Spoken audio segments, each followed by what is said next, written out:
What's going on, everybody? It's your boy PTK Blam back in the building with another episode of the Shop Podcast. How are you beautiful people doing in the comment section? Already seeing you guys come piling in here. I appreciate you guys every single week, man. As you guys can see, the three amigos are here. We might have a guest come through as well, so just stay tuned. You never know who I drop the link to, and you never know who might show up here at the shop. It's one of the best places to be every single Saturday, man. But I appreciate all you guys hanging out in the chat. Once again, retweet that link. Let everybody know the Shop Podcast is live. Come get some of that good gaming news every single Saturday, man. Shout out to Shonsu, Luis, Ghost in here. Everybody hanging out, man. I appreciate all you beautiful people, man. We got a whole lot of shit to talk about this week. I've been busting at the seams, and we're going to get to the topics, but I got to get to my brothers first, man. What's up, Pong? How you doing, brother? I know you missed last week, bro, but glad to have you back. Yeah. We've been it feels like it's been a month, man. Each other. Yeah, it feels been like a month, 2 months. It's been like a long time since I've had a Saturday night show. Yeah, man, it's been kind of goofy. It's been kind of crazy. It's that time of the year. Yeah, stuff pops up, stuff happens. You had stuff happen. Then I got a Christmas party with my dad. I mean, it's just, this stuff happens. But yeah, no, everything's been going great. Great to be back here again on a Saturday night. Again, normally December is a slow news month for gaming, but obviously nowadays that's just not the case. We've got something dropping every week, so we got definitely a lot of stuff to get into. But yeah, man, I've been having a good time. Steele and I started off with an absolutely just bombastic show this morning for 5 hours. Man, we gave away a Series S today. Awesome, shout out to Dragonheart Yobi who followed through on that, and we came through today and gave out the Series S. But it turned into Christmas on our show. Oh wow! Really? We did a 5-hour show. Yeah, it turned this community. Man, again, I have a low bar for humanity in general, just because I know how people is. I've been around long enough, seen enough stuff now. I have a really low bar for humanity. But man, this community, man, when they get together, and it's not just about the giving, it's about every week. That's why I say it's all love and respect to everybody who shows up for these shows and shows us appreciation and support and joins in, because they're as much a part of the shows as we are. But I always say that and I mean it, and it's just the energy you get from the community when this stuff starts rolling. And we just had a great show this morning, and people were being generous. We gave away like 6-7 games this morning because people kept dropping us codes in the DMs saying give this away. Yeah, man, it was insane, man. Just really, again, Christmas spirit, holiday spirit, whatever you want to call it, when it fills up and people get together and everybody's having a good time, that was amazing. So start off the day right. Gaming wise, it's been Grazer City again for me. I love it. Back to the usual. That's back normal, to the usual, right? It's been a lot of everything because, man, oh man, I've been getting home late from work, really putting in hours and just trying to keep my schedule straight. So don't want to get addicted to Starfield and be up until 2 o'clock in the morning because they ain't going to do it. So I've been all over the place this week, man, and I've been doing a bunch of AA gaming, indie gaming, a bunch of little stuff. The last Oracu's on sale for $5. That was an indie game that I demoed like 2 years ago, 2 years ago now, from an Idea to Xbox shows up this weekend sale for $5. Pick that up. It's an indie game going for an open world RPG, and I just appreciate the fact that they try it. Right, that they go out, and again, some people would look at this. Steele tried it a while back and was like, "Yeah, no, I ain't doing this." But I'm playing it and having a good time with that thing. I've got a bunch more that I picked up. Scars Above. This was a sci-fi AA game we saw about a year and a half ago at some shows. Really caught my attention back then. Came out kind of with a whisper, just because it's AA, because nobody gets into those. I picked that up and stuff for like $9 this week. I popped into the intro of that game, and yeah, it's AA, but man, graphically, it's got this cool look to it. It's sci-fi, and then of course, the regular runs of Diablo 4 because it's midwinter. They've got the midwinter special going on. Been running that, collecting. I forget what they call the things that you're collecting. The cosmetics and all of that. Yeah. But just a little thing. Yeah. So been running Diablo 4, getting that in as well. Of course, I posted my stats this week. Because I ain't scared of posting my stats, unlike some of these big professional journalists out here.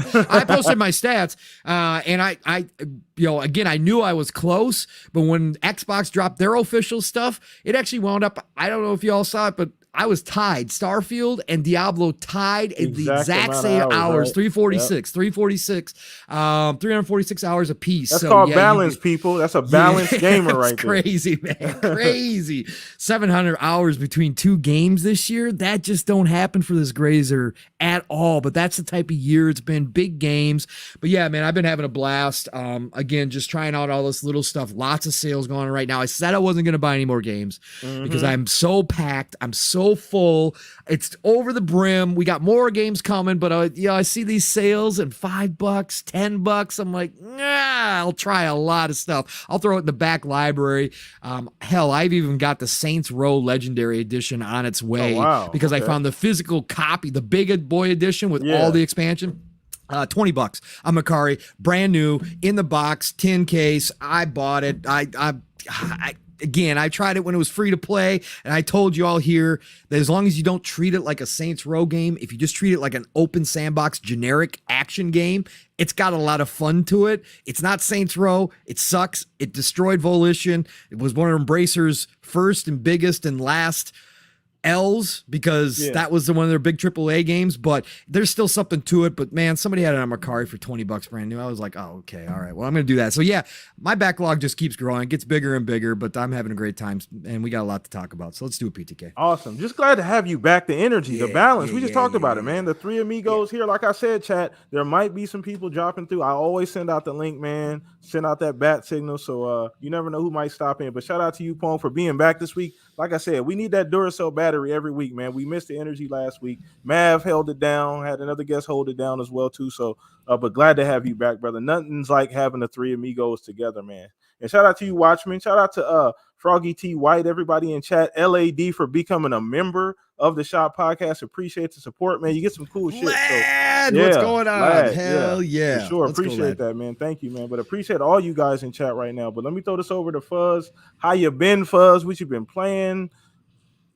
Oh, I'm doing great. Glad to be here with you guys. Thanks to everybody in the chat for being here with us. I've been just playing a lot of like games on PC. Like Undisputed is still like, since they did that update, it's still kind of fun to go back and, you know, beat up on the AI.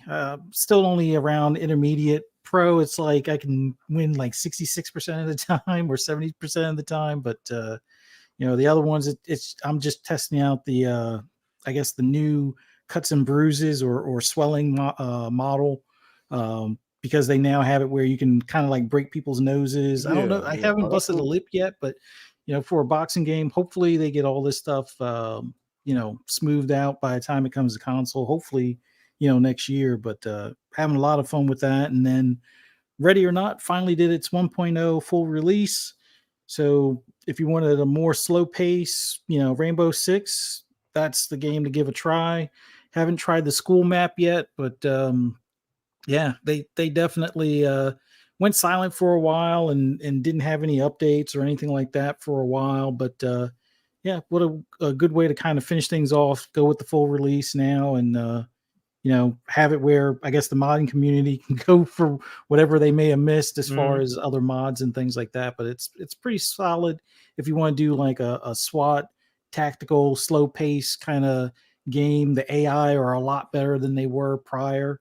But if you want to do multiplayer, you can do that as well. It's just that it makes it so I guess you have to unlock stuff in the campaign if you want to carry that over to the multiplayer and things like that. So still kind of like restarting for some of the stuff, but having fun with it. And the rest of the stuff has just been looking at the app formerly known as Twitter and seeing how people are just I guess crazy. You could say damage controlling to some extent. Everything, all the adjectives and nouns and verbs, throw them all out there. But man, it's just been entertaining to say the least, as far as watching people's reactions on a game that recently got canceled, and then the scam that everybody saw a mile away kind of thing actually released and then just as quickly disappeared. But you know, at least that game released. But no, I'm pretty sure we'll get into some stuff.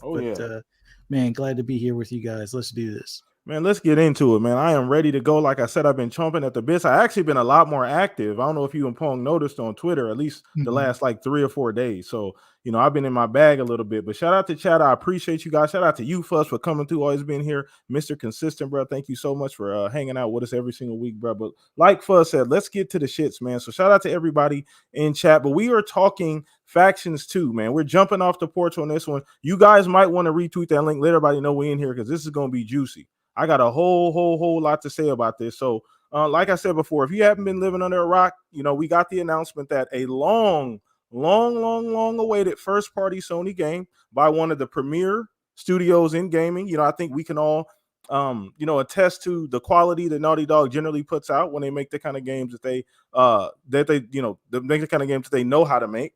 But other than that, we get this announcement that the game is officially canceled after 4 years of being hyped, after 4 years of updates and them telling us at different events that we're going to update this, we're going to tell you guys more about it after not screenshots, but essentially just the the art essentially. Yeah. But just after all of that stuff, concept art. Yeah, the concept art. I apologize. Yeah, the concept art. We get an announcement that this game is not coming. So I want to get the temperature just around the room between the three of us because obviously we know what happened on the app, and we'll get to that. But I'm just trying to figure out why people aren't keeping the same energy. And I want to kind of throw this over to you, Paul, to kind of get the ball rolling. First, we'll just focus on Naughty Dog, and I kind of want to preface everything by saying this. Just for me, I don't want to say I want to put too much on Naughty Dog, but I want to start just saying Naughty Dog is a phenomenal company. It is very, very difficult to make games. So I don't want anybody to take what we say out of context. We all understand it is very difficult to make video games. It is not a linear process. Things change, things happen, politics get involved and things get all money. So, all of that withstanding, where are you at on this, Pong? Where are you at on just the whole look of the essentially the game being canceled, the whole look of the actual tweet, the way they did it, just how did it look to you? Wow, I don't even know where to begin on this. I've had so many conversations now about this. This is crazy. First of all, Naughty Dog's a bunch of cowards. I'm just going to come out flat out and say that right now. Again, we got to be fair. I'm not a dev. I'm not in this position whatsoever. But if you're going to cancel a game that you've been promising for the past 5-6 years now, that is going to come, and you have put everybody off, and you've released one piece of concept art this entire time, but you had the gall to send the head of your studio, Mr. Big Smiley Face Neil Drunkman, up there onto Keeley's stage and say, "Don't worry, we're cooking." And then you eventually wind up having to cancel the game. Hey, that's all fair. That's business. But if you're going to put out that tweet, you don't get to lock your comments. Yeah, boys and girls. The comments. That was telling. Bro, that's, again, we understand. We've all been a part of this community long enough. Sure, you're going to get a bunch of D-bags to roll on through with some massively nonsensical tweets and some personal attacks. We know that, but that's part of this game. You guys are part of the big boys club. You guys are considered one of the best devs in the world by a lot of people. Yeah. And you disappointed a lot of people. You got to take the punches, man. You got to take the punches. You got to take the heat on this one. You guys made a lot of big promises. You guys took what the community wanted, which was just simply make Factions 1 bigger and better and give us just Factions 2. We don't need this huge games as a service, but of course, we know how that went. That's all they wanted from you guys. You guys chose to go the other route because maybe it was because of Jim Ryan coming down and saying, "Hey, we need to do something big." Maybe it was yourselves. Maybe internally you guys had big visions. But the facts are the facts. Let's stay at the satellite view, the RTS view, as my brother Steele likes to say. Let's stay there and just let's look at it from above. You guys made promises after promises this was going to happen, that everybody just need to chill out, be patient, sit back, relax. We got this. We're cooking. We're coming up with something big for y'all. And slowly but surely, that dream went away. Whether it was because of Bungie or whatever the case may be, maybe it was internal strife. We don't know yet. Yeah. But that dream went away. You got to take those punches as a big name studio. Yeah. You don't get to just take all of the trophies and all the flowers that everybody likes to lay at your feet when you do one of your single player games and not take the heat for when you just failed. This is a big L overall for Sony, for PlayStation, for Naughty Dog. You put a lot of, and again, this isn't slander. This isn't console war BS. Okay. This is business level. This is fan base stuff. This is gamer stuff. I wanted to see this game come out. I don't have any connections to factions. Yeah. My brother Steel from, Steel Reigns got connections. He was one of the hardcore fans of the first one. He wanted this game bad. There's a group of people out there that like that. But as a gamer, I want to see more games coming out. As a gamer, I want to see Sony back to diverse lineups where they were trying a bunch of different things. I want to see them jump into this ring with multiplayer games. So this is a big, giant L. You put 5, anywhere between, we've got conflicting reports and stories out there. It just depends kind of how you take their words. Anywhere from 5 to 9 years of work on this game. Time, resources. Had they never even decided to try to go do factions, they could have had probably another one of their single player games out by now. Then we might have been seeing The Last of Us 3 this year. We might have been seeing maybe The Last of Us 3 early next year. But they took away from that to try to go do this thing. It was far enough along where they were playing it internally, that they had been testing it, that this was at the point where they were getting ready to show it off and potentially launch it. And they just woke up one morning with this statement. And this is their words, right? That they just woke up, PTK, Neil or whoever rolled over at the alarm, his feet hit the ground. He said, wait a minute, we're making a games as a service. We're going to have like a lot of people on this in order to keep this game going. We can't do that. We can't put all of our people on this game and still make our single player games. You literally want me to believe that, Naughty Dog. Yeah, that's okay. Crazy. As I've said multiple times now while talking about this, if that is true, and you just figured out in 2023 where games as a service is a normal thing in this industry. But we got to think about hundreds of games. But PTK, we got to think about this, Pone. We got to consider, once again, we've talked about this, and I brought this up when Sony initially brought up they're going this direction as a company, PlayStation as a whole. This was the future for the next 3 to 5 years for Sony, was this live games as a service stuff. I posed the question right away. Yeah. Is Sony even capable of doing this? Right. And this feeds you can throw another log into the fire, right? Essentially saying that I just don't know if they are capable of doing anything multiplayer. Like everything that they've attempted to do over the years, and this is just another essentially notch in the belt. And this is a big one too, because Factions was that was the last multiplayer game that they put out that actually had support for an extended period of time. Mm-hmm. Destruction All-Stars didn't last. All those other multiplayer games did not last at all. So we've had this conversation around on the show, right? We knew that there was, but again, but they've got examples everywhere. And my point being here, PTK, is the way that they worded this announcement that they were canceling it was that if that's the case, if they just woke up one morning and finally figured out that it was going to take a lot of resources, it was going to take a lot of dev time to continue to give this game content once they released it, and they said, oh, we can't do that, then that's mismanagement, PTK, of the highest level, because this is not a new genre.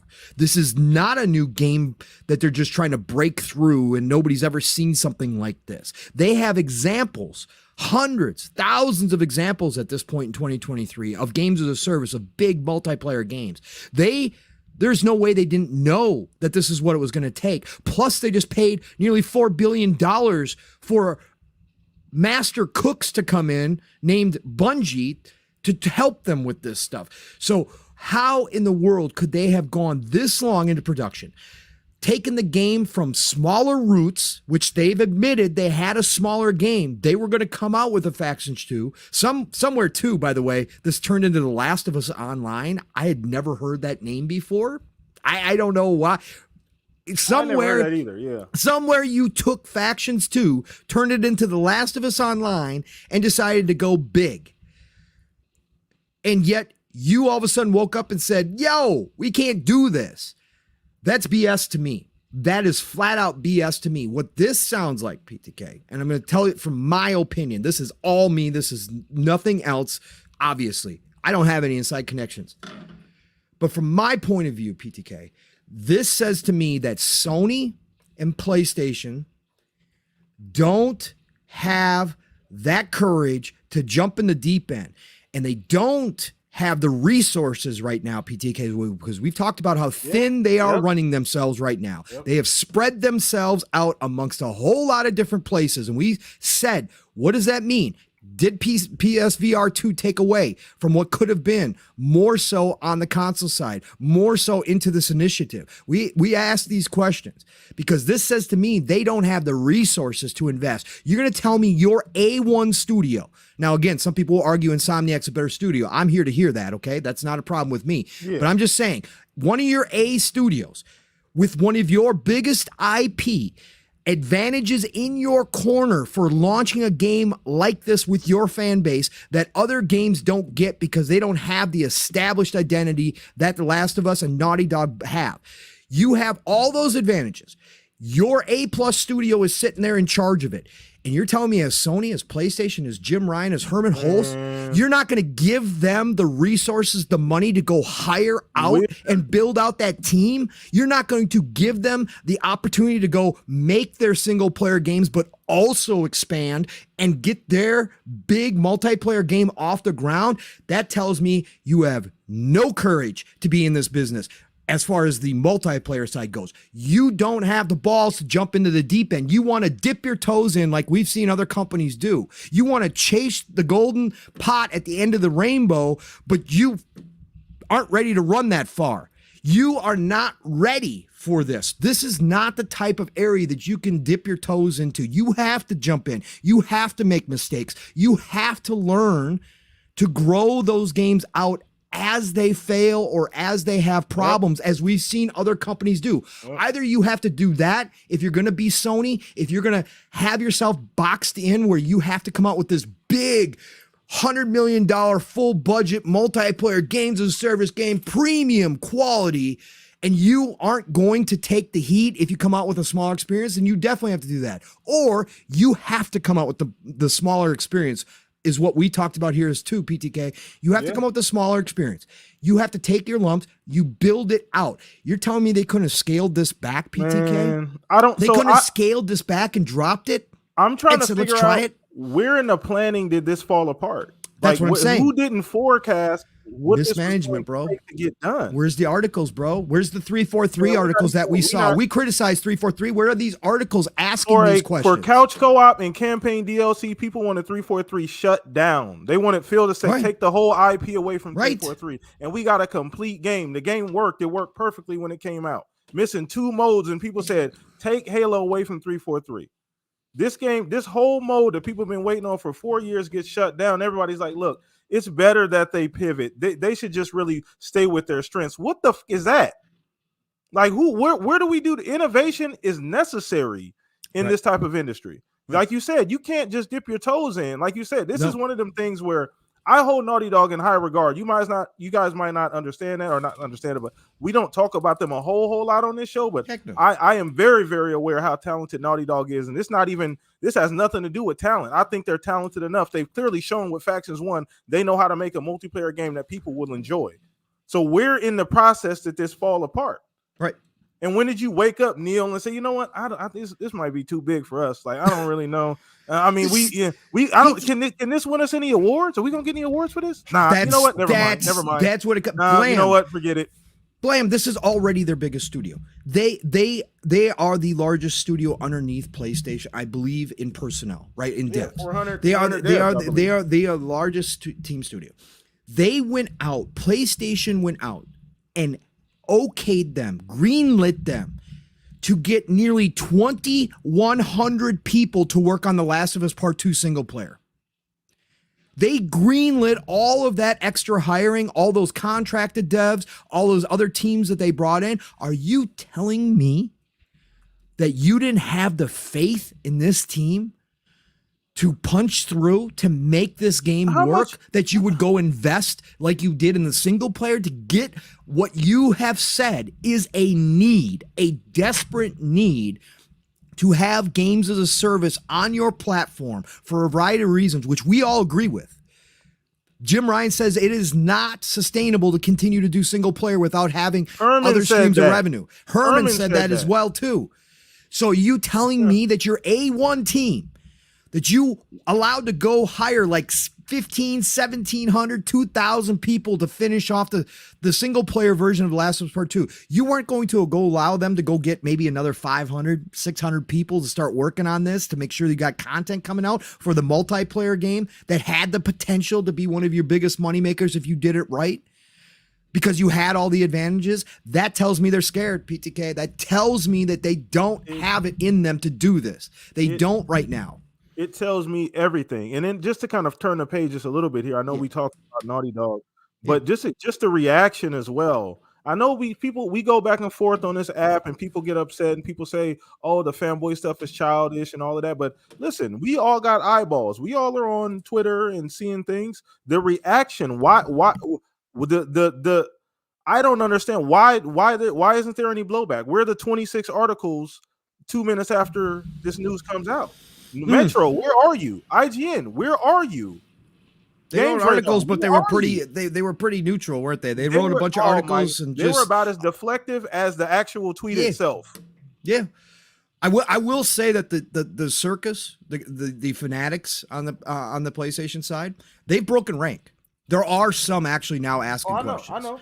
There's some that are gone with exactly what we knew. Oh, good. We didn't want Naughty Dog to make multiplayer anyways. They got 2 single player games. That's fantastic. Let them do what they do best. We don't need that multiplayer garbage. We don't know how long we going. No, them games might be 2028. Correct. They could be. But the facts are some have broke rank and asked questions. But yeah, you're right. The journalists, that's what I'm asking. Where's the Schreier report? Where's the Schreier report talking about this? He initially talked about this back in May when he said that things were going on ice. Where's his big expose on what's going on inside Naughty Dog? He wrote articles years ago about the problems within Naughty Dog. Why are the questions not being asked? Why is it always this community that winds up asking the questions, whether it's Xbox, Nintendo, or PlayStation? You will hear the criticism. You will hear these questions asked. But when it's just strict PlayStation, the media goes quiet. They don't dig. They don't ask these questions. They don't scratch their head what's going on. People made lists this week. Shout out to Post Up. I'll just use him he made a list this week of the things that have happened within Sony, factual things that we are aware of publicly within the past year and a half over at PlayStation. That list is long. And it's got some very concerning things in it as if you're looking at it from a high level and if you're looking at it from a business standpoint, but nobody's writing articles.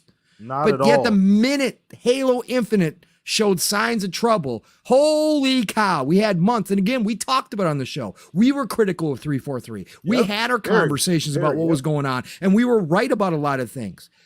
But the questions aren't being asked of Naughty Dog and of PlayStation right now. Again, that's the bias that we do see. Some things are covered up for certain devs, for certain publishers, for certain companies.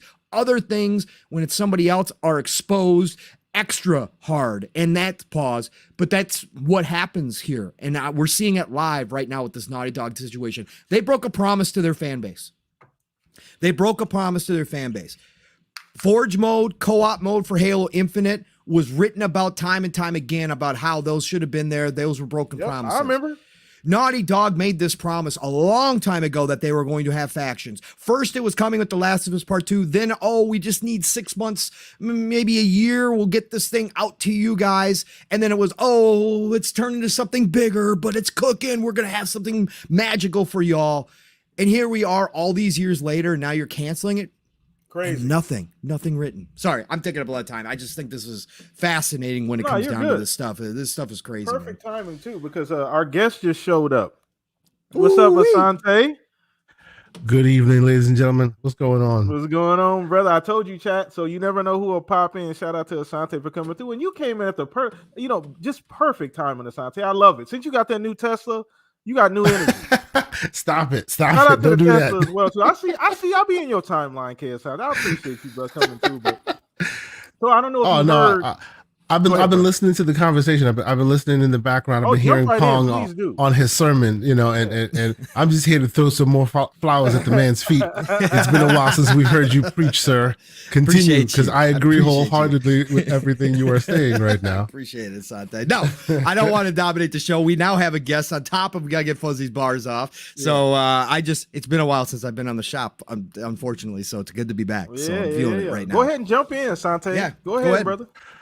Oh no! See, I completely agree with Pong. You know, his breakdown in the assessment is exactly spot on. You know, everything you've broken down, specifically what the sequences that led to their decision making. If it's taken at face value, that is a very dumb decision making process. Yes. And one thing we know by this developer, specifically this developer, is they are anything but stupid. Right? They are a masterclass developer. By all accounts, you may think the story of The Last of Us 2 is garbage. Many of us do, right? But at the end of the day, they made a potato in the form of a PlayStation 4 sing in graphically and game the game as a quality product to the point that no one had ever seen anything of its like. They were able to do that with that small device that seemingly can barely do much, right? They have proven themselves time and time again. So knowing that, hearing the breakdown that Pong laid out so expertly, it tells you A, somebody woke up and just decided to be really stupid, or B, they're just selling you some horse shit right now. Right? So, those are the only two places I can go. What are the odds that it was just bullshit this whole time and they knew, like, you know, this probably is going to be too big of an undertaking? Because we've seen Neil two, 3 times say, hey, you know, we got updates, you know, where this thing got, you know, he came out and announced with Keeley, you know, the little concept art in the background. Yeah. This has gotten way bigger than we ever imagined. There's an ex dev that worked on the project that says it's one of the best multiplayers he's ever played before and since. All this, you know, all this FUD being added to the whole pie, right? Yeah. The whole situation is unfortunate because I feel like blame is equally laid at many feet here, right? I think that, and even some of that blame is us, we as in the collective we, right? And Pong and you, PTK, you both were saying it just a minute ago. You know, because they provide quote unquote greatness, right? A lot of the ills that others would be called out for, these folks get deference on, right? Yep. It's happened time and time again. And it's not just PlayStation, right? A shout out to the man, Slow Mo Backslap. He dropped a bomb on a podcast one of these days and said this point, and I thought was super poignant, right? Where's the smoke for Nintendo? Although they have Saudi money running all throughout their ranks. They produce greatness. So what do? You just take it and keep it moving. Where are the constant articles about crunch on PlayStation? Because you know they have fodder. It could easily be done. You don't see the Schreier reports there because they produce greatness, right? And in this same instance, I suspect, like you guys were saying, I suspect that what happened here is basically those folks are, think about it. There's so many more PlayStation fans than there are Xbox and any other kind of fans, well, except for PC, which is its own different thing. But a lot of these folks have always been in this ecosystem.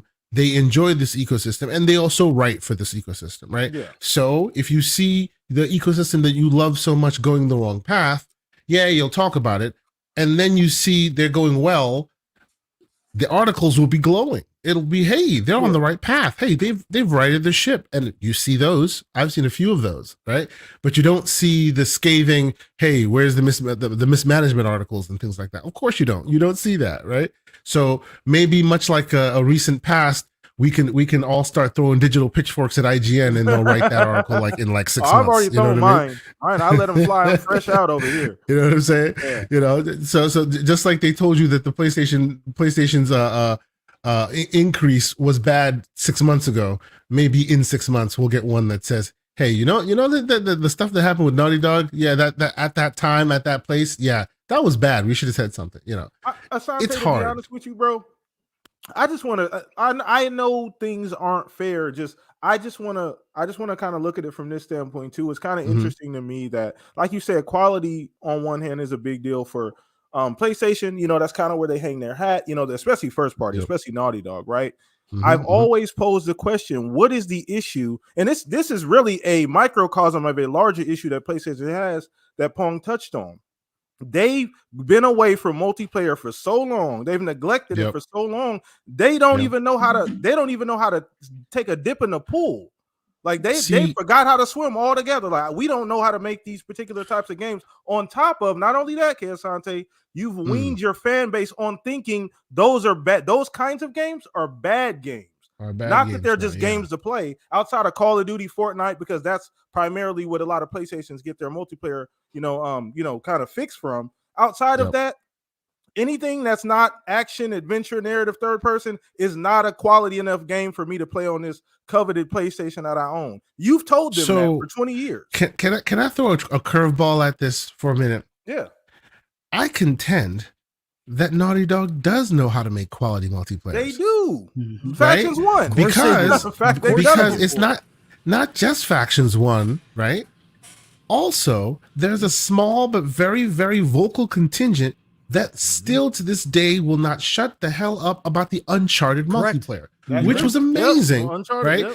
Right. So what that tells me is where they probably aren't good is gas, not necessarily the multiplayer part. It's the hey, how do we keep them going? How do we add more content? How do we make the content? How do we keep the carrot on the stick long enough to make them pay or continue? Once again, Asante, the people that sign their name on a check, they haven't built an infrastructure to help support you with even if you had an idea. They haven't given you the tools to make that kind of game. They told you no, we don't want that. Our fans don't want that. They told you that. What we literally saw. Yeah. What we saw with this letter right here was that the equivalent of like a Playground going, oh, yo, so we took 4 years, right? And we showed you all this amazing stuff that we were potentially doing, right? And we realized right at the 4th, almost 5th year that, we do better at just like, making car games. So we're scrapping this whole Fable thing. Like what? Yeah. What? You know what I mean? We didn't know it was going to take this much to build an open world RPG. We didn't know. We didn't know making this game would require mocap. So, like what? Like clearly it's laughable what the excuse that's being given here. Kay, do you think we could be seeing a situation with Sony, because we know they've said it themselves? This isn't made up. This is what's funny, because they've been so public about a lot of this. We know this, and some of the fans ignore it. But the fact that they brought in Bungie to be the experts, right, to look over some of this games as a service stuff and multiplayer stuff, do you think that we see Sony at this point in this stage of this transition kind of in a paralysis by analysis situation? Where they're over analyzing way too much. That's exactly 100%, sir. You osmosis the thoughts right out of my brain. Absolutely.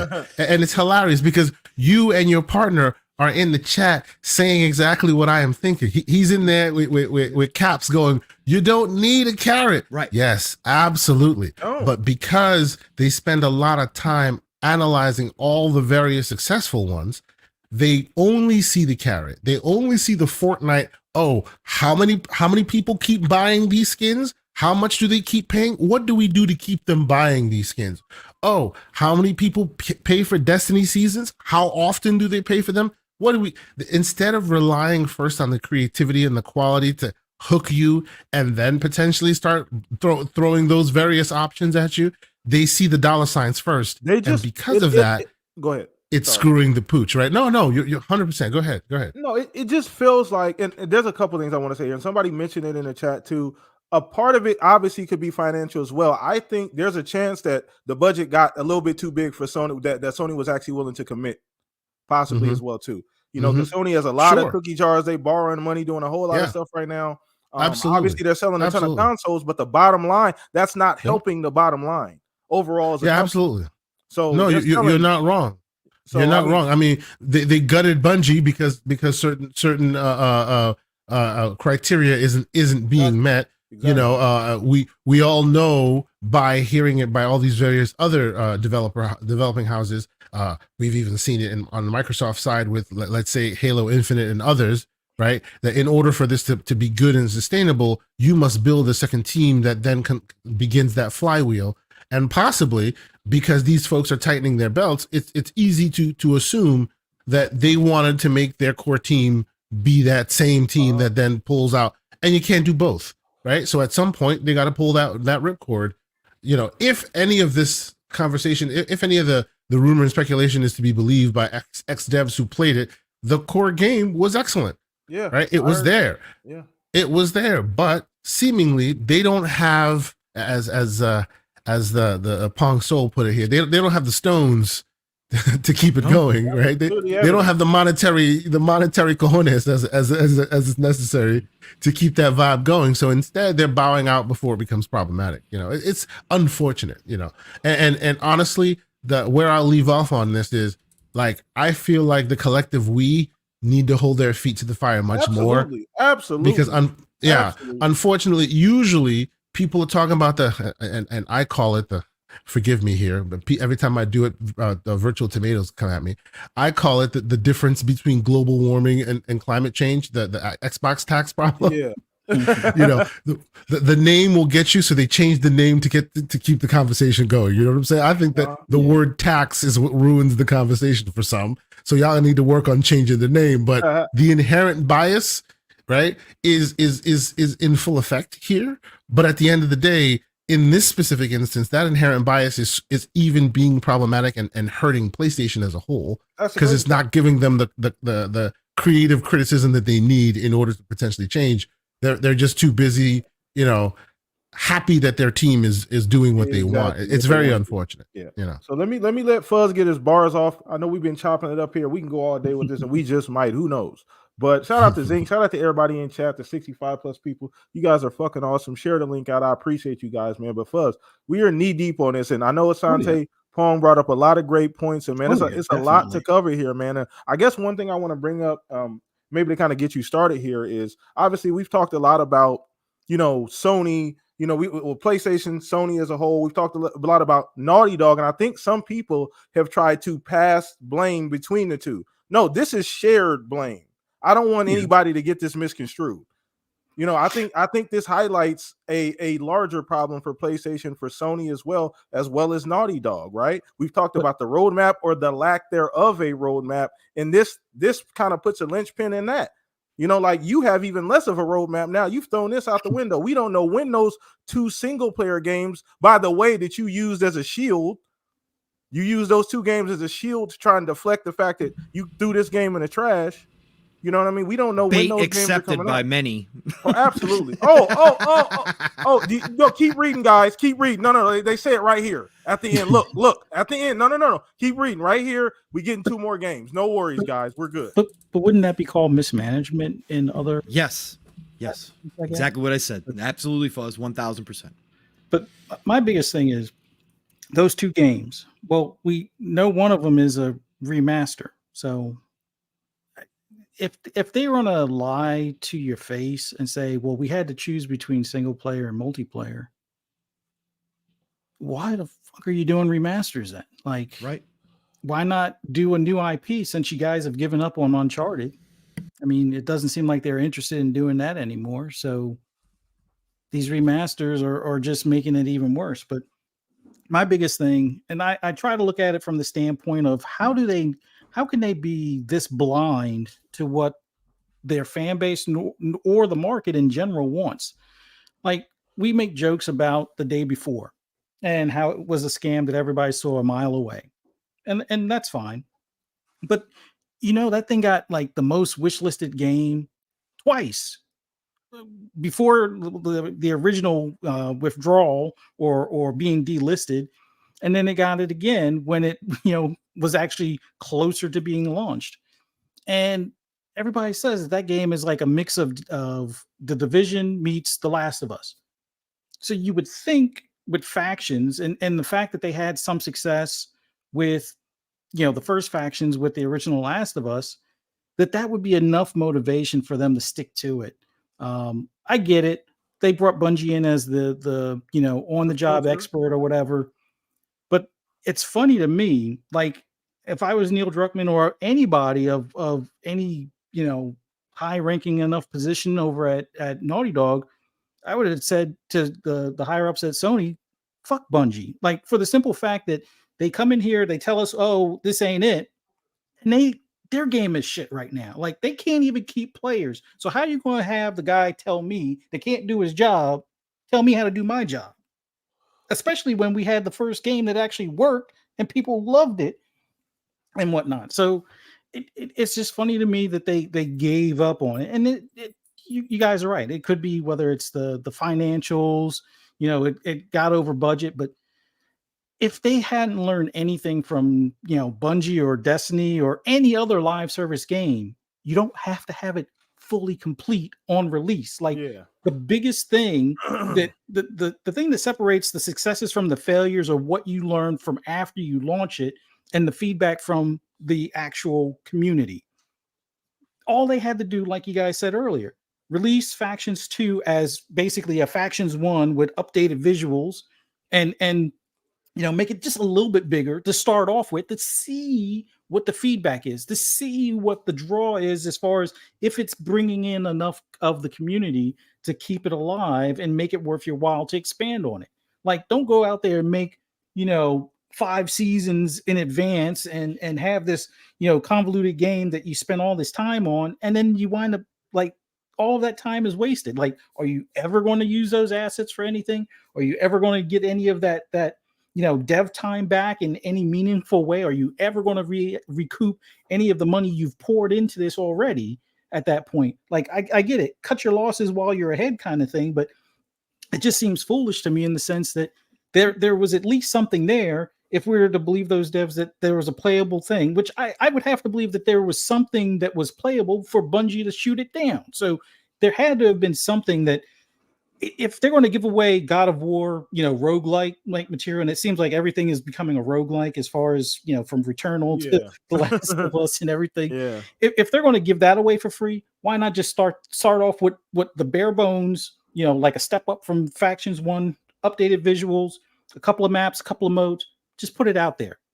See where it goes. Because I tell you, it'd probably be better to do that than to have your fan base that's already like, who needs The Last of Us 2 remastered? Like, the game isn't even 4 years old and you're remastering it. Like, that just feels weird to me in the sense that you're digging in your crates, they ain't even got dust on them right now. Like, why are you even going to that route? But I think the big thing that exposes the gaming media on this is that there aren't the articles like you guys said. There isn't the Schreier deep reports about, hey, this was mismanagement or indecision or infighting between Bungie and Naughty Dog, or maybe this is the collapse that got Jim Ryan booted out of the door. I mean, retired or whatever kind of thing.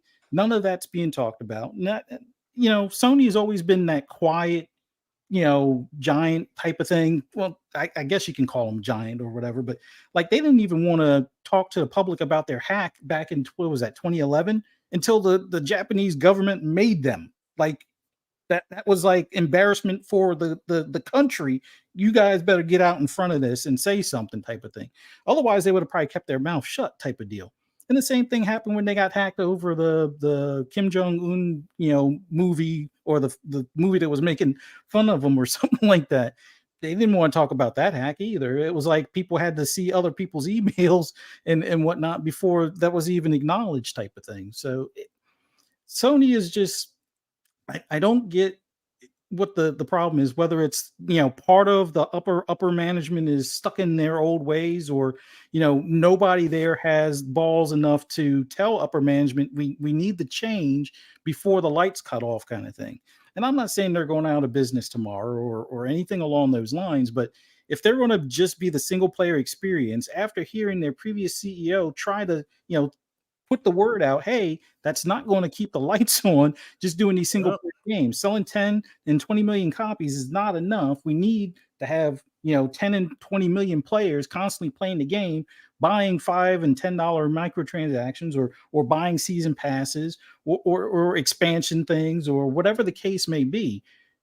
They're eventually going to need more of that. And it's funny to me, everybody looks at like 343, oh, they messed up here or they messed up there, but at least they got a solid single player game and a solid multiplayer game going, and it's growing because they kept after it. They kept, they kept their heads down. Yeah, they received a lot of criticism, but they were able to stick to the plan. They actually put out the game though. Yeah, this game's not coming out. Factions is not coming out at all. Like, I mean, it's pretty funny when a scam artist can make a asset flip an asset flip game and sell a whole bunch of copies before it's refunded. And you got this, world renowned studio that just gives up on it, for whatever reason, whether it's, somebody cut off the purse strings or whatever the deal is. But still, it's silly to me that they went this route. It's silly to me for the fact that it's Twitter and you're going to cut off, comments, right? People retweet or will quote tweet you then. So it's not like it's going to be invisible. Like, oh, we'll get all we won't see any of the trolling. No, that's why everybody's quote tweeting the thing. So it's like you just move it from the comment section to everybody having quote tweets, and then people will just read through the quote tweet. So yeah, they're soft, Fuzzy. They're soft. I mean, they're soft or stupid. I mean, yeah, and we've already said they're not stupid as far as what the content that they've been able to put out in the past. But it's like whoever made that decision needs to go. Like, did you not see that quote tweeting is a thing? Like, you obviously aren't on social media enough to realize that. Oh, well, we'll just cut off the comment section and now fix everything. No, it won't. Well, people will just make content about it and it'll be even worse. So if you're trying to keep this quiet so it doesn't tarnish the brand, you probably just poured gasoline on the fire. So I don't know. It's amazing to me that all of these people that were, making fun of, oh, well, factions will be out before Starfield or, Redfall, blah, blah, blah, oh, that team. And like, every Microsoft team that has released a games as a service, with the exception of, I think it was Bleeding Edge. That's the only one that they kept after it, but it didn't still really meet the numbers. But it was one of those arena shooter type of thing, or melee arena type of battle games that it just wasn't the right fit at that time. I think if it was released maybe a year or two earlier, it would have probably had enough legs to have that momentum to carry it through. But that's about the only one that really hasn't caught on. All the other games, even ones that aren't like games as a service, because in all honesty, Redfall is not that yet, or not intended to be that, but they stuck after it as far as making sure that they took the feedback from the community and fixed the things that people have been asking for. And it's grown the playability and the community for that game. Like State of Decay is another one where it's like, okay, they had a few bumps in the road as far as when it launched, but they've like 5 years now and they're still doing, expansions and content updates and seasonal event things. And it's like, this is what you need to do, or at least try to do, to keep these games alive. Like I get it. Destruction All-Stars came and went just as fast as people were talking about $70, and then they had to put it in PS Plus. But that one, like, in all honesty, that's one of those that they probably, one, should have rebranded as Twisted Metal, and two, probably should have stuck after it in a way it more in tune to what people would want from a Twisted Metal, like listen to the community kind of thing, and maybe that one would still be viable. Sure, Drive Club had a terrible launch after delays upon delays, and then they disbanded the group. But they would, at this point, that's one of those, the Evolution Studios would have been a perfect fit to make almost like a live service game on par with like Forza Horizon at that point.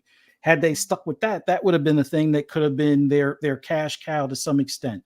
I mean, because we all know Polyphony is as slow as molasses when it comes to updates and things. I mean, they do updates, but it's like, oh wow, 4 cars, every month, when Horizon and Motorsport are doing 4 cars a week kind of thing. So it's I don't know, but yeah, I've rambled enough on this, but you guys had awesome points on it already. I'm just frustrated from the standpoint that I would like to try it, or would have liked to have tried Factions, because I like that type of genre, as far as if it's going to be like a post-apocalyptical multiplayer or PvP type game, that would be more up my alley. And the sad part is they have other co-op and multiplayer games that just seem to get ignored. It's like, oh yeah, we got Returnal and it has co-op. Can't find anybody on PlayStation to play it with. I'm on like the 4th board or whatever. Nobody wants to do co-op, or nobody. I have people that are on the friends list haven't played Returnal in almost like a year and a half, or maybe a couple of them played it shortly after they did the co-op, and that's the end of that. And then the same thing with Ghost of Tsushima. Can't find anybody that wants to do raids that will actually have a headset. I'm tired of randos that run off and get set on fire. Like, it's ridiculous. But they've weaned their fan base to only, like you said, only play the Call of Duties, the Fortnites, or the sports games, and that seems to be the only go-tos for the multiplayer stuff over there. So it is what it is. We got some potentially breaking news that it's posted in the DMs. If you want to check that out, PTK, if we want to bring it up as Speculation Town a little bit here. Very interesting, by the way. But I wanted to say that I don't know. I don't know what this says for the future of those. They're desperate. PlayStation is desperate, and there's a reason why, because they put themselves behind this 8 ball, but because of the decisions they made last generation, right? We all know this. We've talked about this. There's nothing that's going to change that, but they do have to try to catch up, and they do have to try to make some moves. But if you're in that position, right, you've got to, as Steele and I talked about, as he's been putting in the chat, as a lot of people pointed out, they had 10 to 12 games as a service lined up, according to Jim Ryan, right? Yep. They've already this will make number 5 or 6, depending on how you look at things, that they've canceled before they've even come out. What does this say about the future for their other stuff that they've got going on?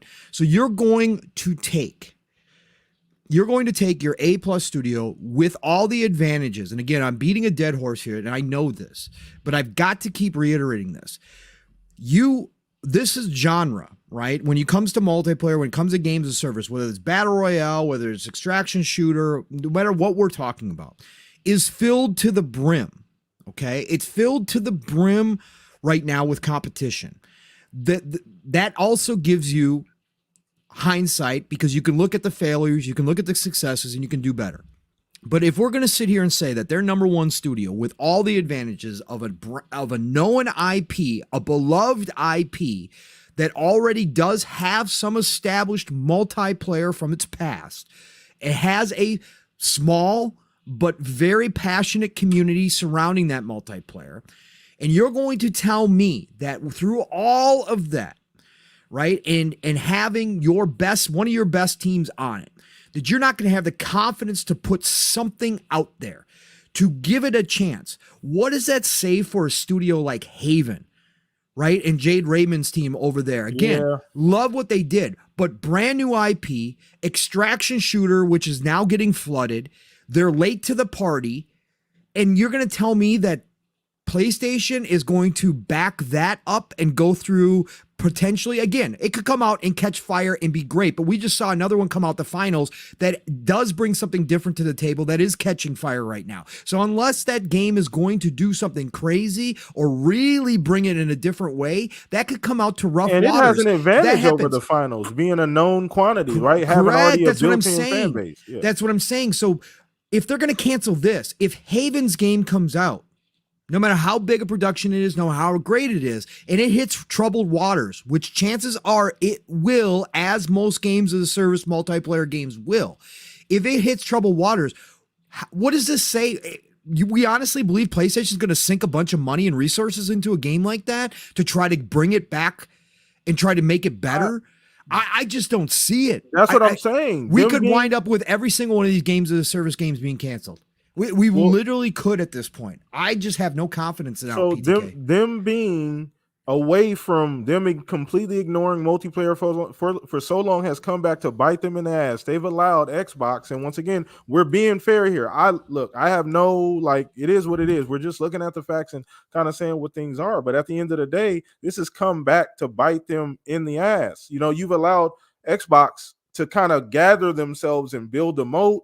You know, not saying that they would have stopped it or anything. I'm saying allowed. I just mean that they've kind of sat idly on their hands and figured, well, as long as we keep dropping God of Wars and Last of Us and, you know, making, you know, selling 20, 30 million copies of those games, you know, we're going to be good. They didn't predict Game Pass being a thing, right? And they're still trying to figure that out. They're fighting the war on a lot of fronts. Asante, Pong, Fuzzy, right? They're trying to figure, they got a lot of shit. They don't have a Game Pass. They're trying to figure that out. They are the first place leader in a relay race that's got their neck twisted like, you know, a horror movie style, looking back at the third place finisher, trying to mimic everything they're doing. Yeah, position. You know, it's an awkward position. Very awkward position. Yeah, scary position to be in. Selling, you know, 3 million, 4 million consoles a month. You know, you're selling them things fist over hand for what? Like this, and their margins are slim. Man. You know, in the world where, you know, people say that pretty often. It's unfortunate for them. People assume that they are so successful with it. Yes, they are very successful with it, but their margins are so slim. They put so much into marketing and everything else that ultimately, in the revenue game where it really matters, Xbox beats them like pretty handily most often. So so it's like they can't win at this game because nobody has any sympathy for them at this point. But I do agree with you guys that it's a problem of their own making. They've had so many opportunities, they just sat idly by. Which, at the end of the day, you know, that is the problem of capitalism, right? You don't diversify when times are good. You only diversify when rough seas are ahead, and it takes a visionary to go against the grain and be like, hey, I know we're making money now, but let me prepare for the day that we're not, right? And clearly, they did not have leadership that had that vision. You know, it's unfortunate. Very, very. And I kind of want to bring this up too because somebody mentioned it in chat, and essentially, I want to bring up the whole ABK aspect of all of this too, because I do find it interesting that with COD not being able to have the same relationship with Call of Duty because, you know, Xbox dropped the bag off. Like, was that really was that part of this as well?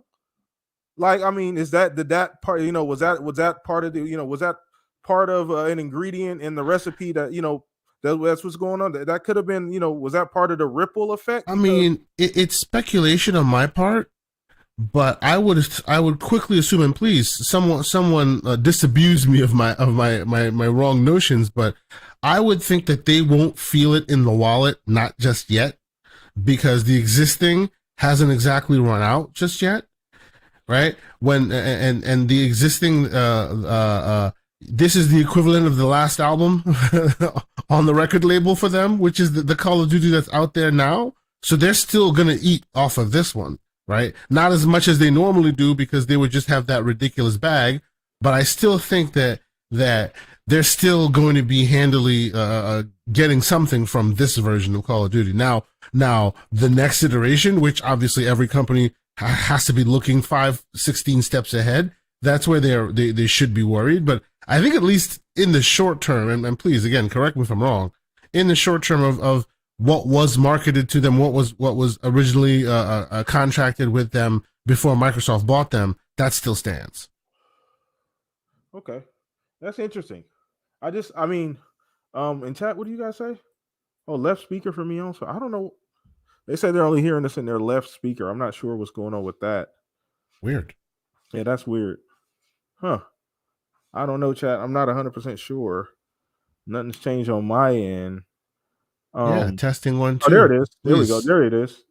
What?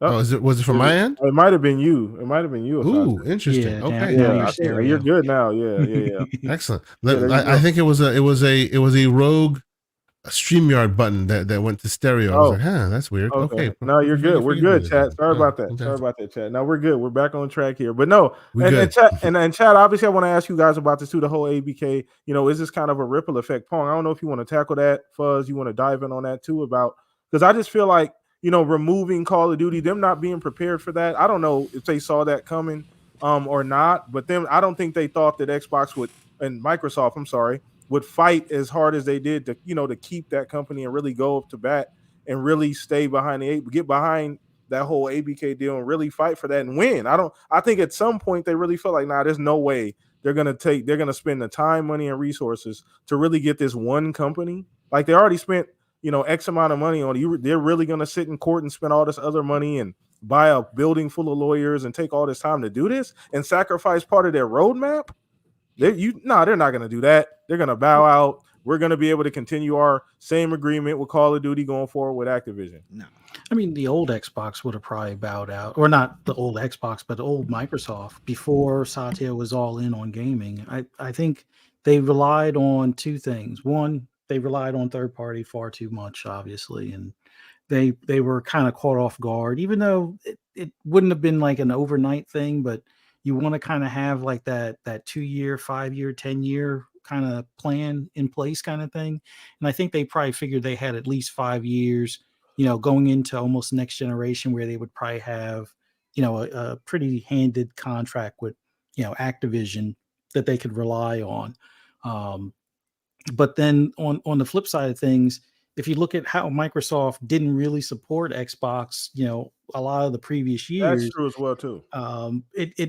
I think they figured, well, once the expense of lawyers and all that probably exceeds what Xbox brings in revenue in a quarter or whatever, then maybe they'll reconsider, because it's a pretty big get and it's a pretty big number. And I don't think that they knew Satya was really seeing the potential in this whole deal. So when it comes to if they figured Microsoft would back off, I'm pretty sure they were, I would say probably more than 50% confident in that, that they would back off. And then if they didn't, they would try to drag this out as long as possible, in preparation. And it seemed like some of those games as a service was kind of like the quick and hurried, decision to some extent to be the, plan moving forward, or get that, lit right now before we go into next generation or start making next generation plans. So that way we can kind of, retain some of that, player base and revenue from multiplayer and whatnot. So the ABK thing definitely changed their flow for the most part. But some of the other stuff just seems like now they're I won't say they're in panic mode, but they're making panic-like moves. Like the hasty thing of making 12 game or 10 or 12 games as a service was pretty, that's a lot of buns in the oven. That's a lot. That's like almost like a 180 kind of thing. That's not even the normal type of PlayStation output anyway. They don't make that many games that often, right? They don't ever do that.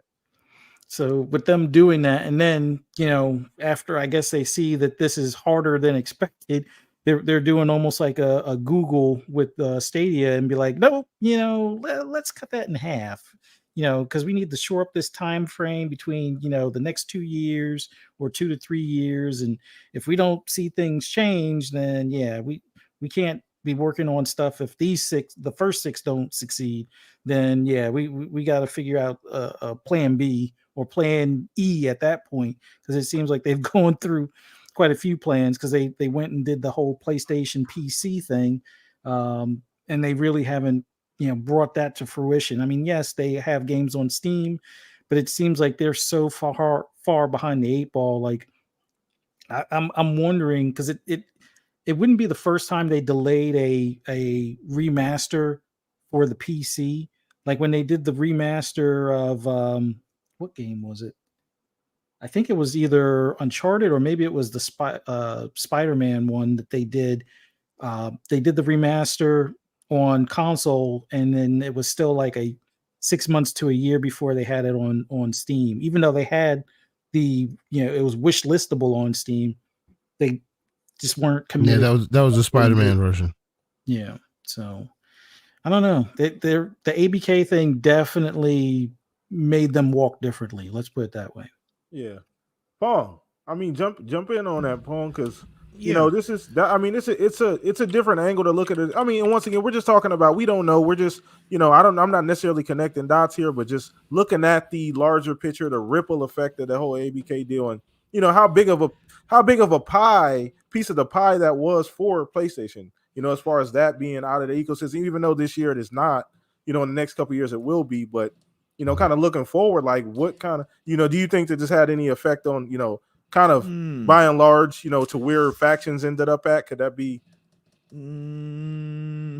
I would overall say no. I would say, Okay. obviously, I think that Call of Duty and ABK deal certainly added to the fire, right? It certainly poured gasoline on a burning fire already, but I think that overall, I think that Sony's dependence upon Call of Duty,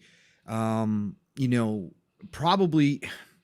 I don't think in the grand scheme of things, I think what did them in more so, or what's caused them harm more so, is how thin they've spread themselves, as we've talked about, amongst a lot of different projects, right? And a lot of different R&D, a lot of different areas, right? And I think that more so than anything, with all the deficiencies that again, people always take this as slander or console warring, and it's not. They're still, again, hardware wise, they're selling a crazy, like they're in insane. the number one spot. They just keep rolling. The popularity contest, they continue to win. Okay, there is no question that they have success, but that success doesn't mean anything if you don't have the engagement, if the software and the content sales isn't where you need it to be, and if the revenue streams, you've only got single revenue streams and you don't have anything else, but yet you're out here R&Ding PSVR 2, right? And you're sinking money into PSVR 2, and you're sinking money into the PlayStation Portal, which again, I understand was for engagement purposes, but these are all things that when you have deficiencies in your main area, when you've allowed yourself to fall behind in a lot of ways, as we look to the future about the changes happening in the industry, and you aren't able to turn the ship, right? Because you don't have the flexibility of a giant bank account like a Microsoft backing you.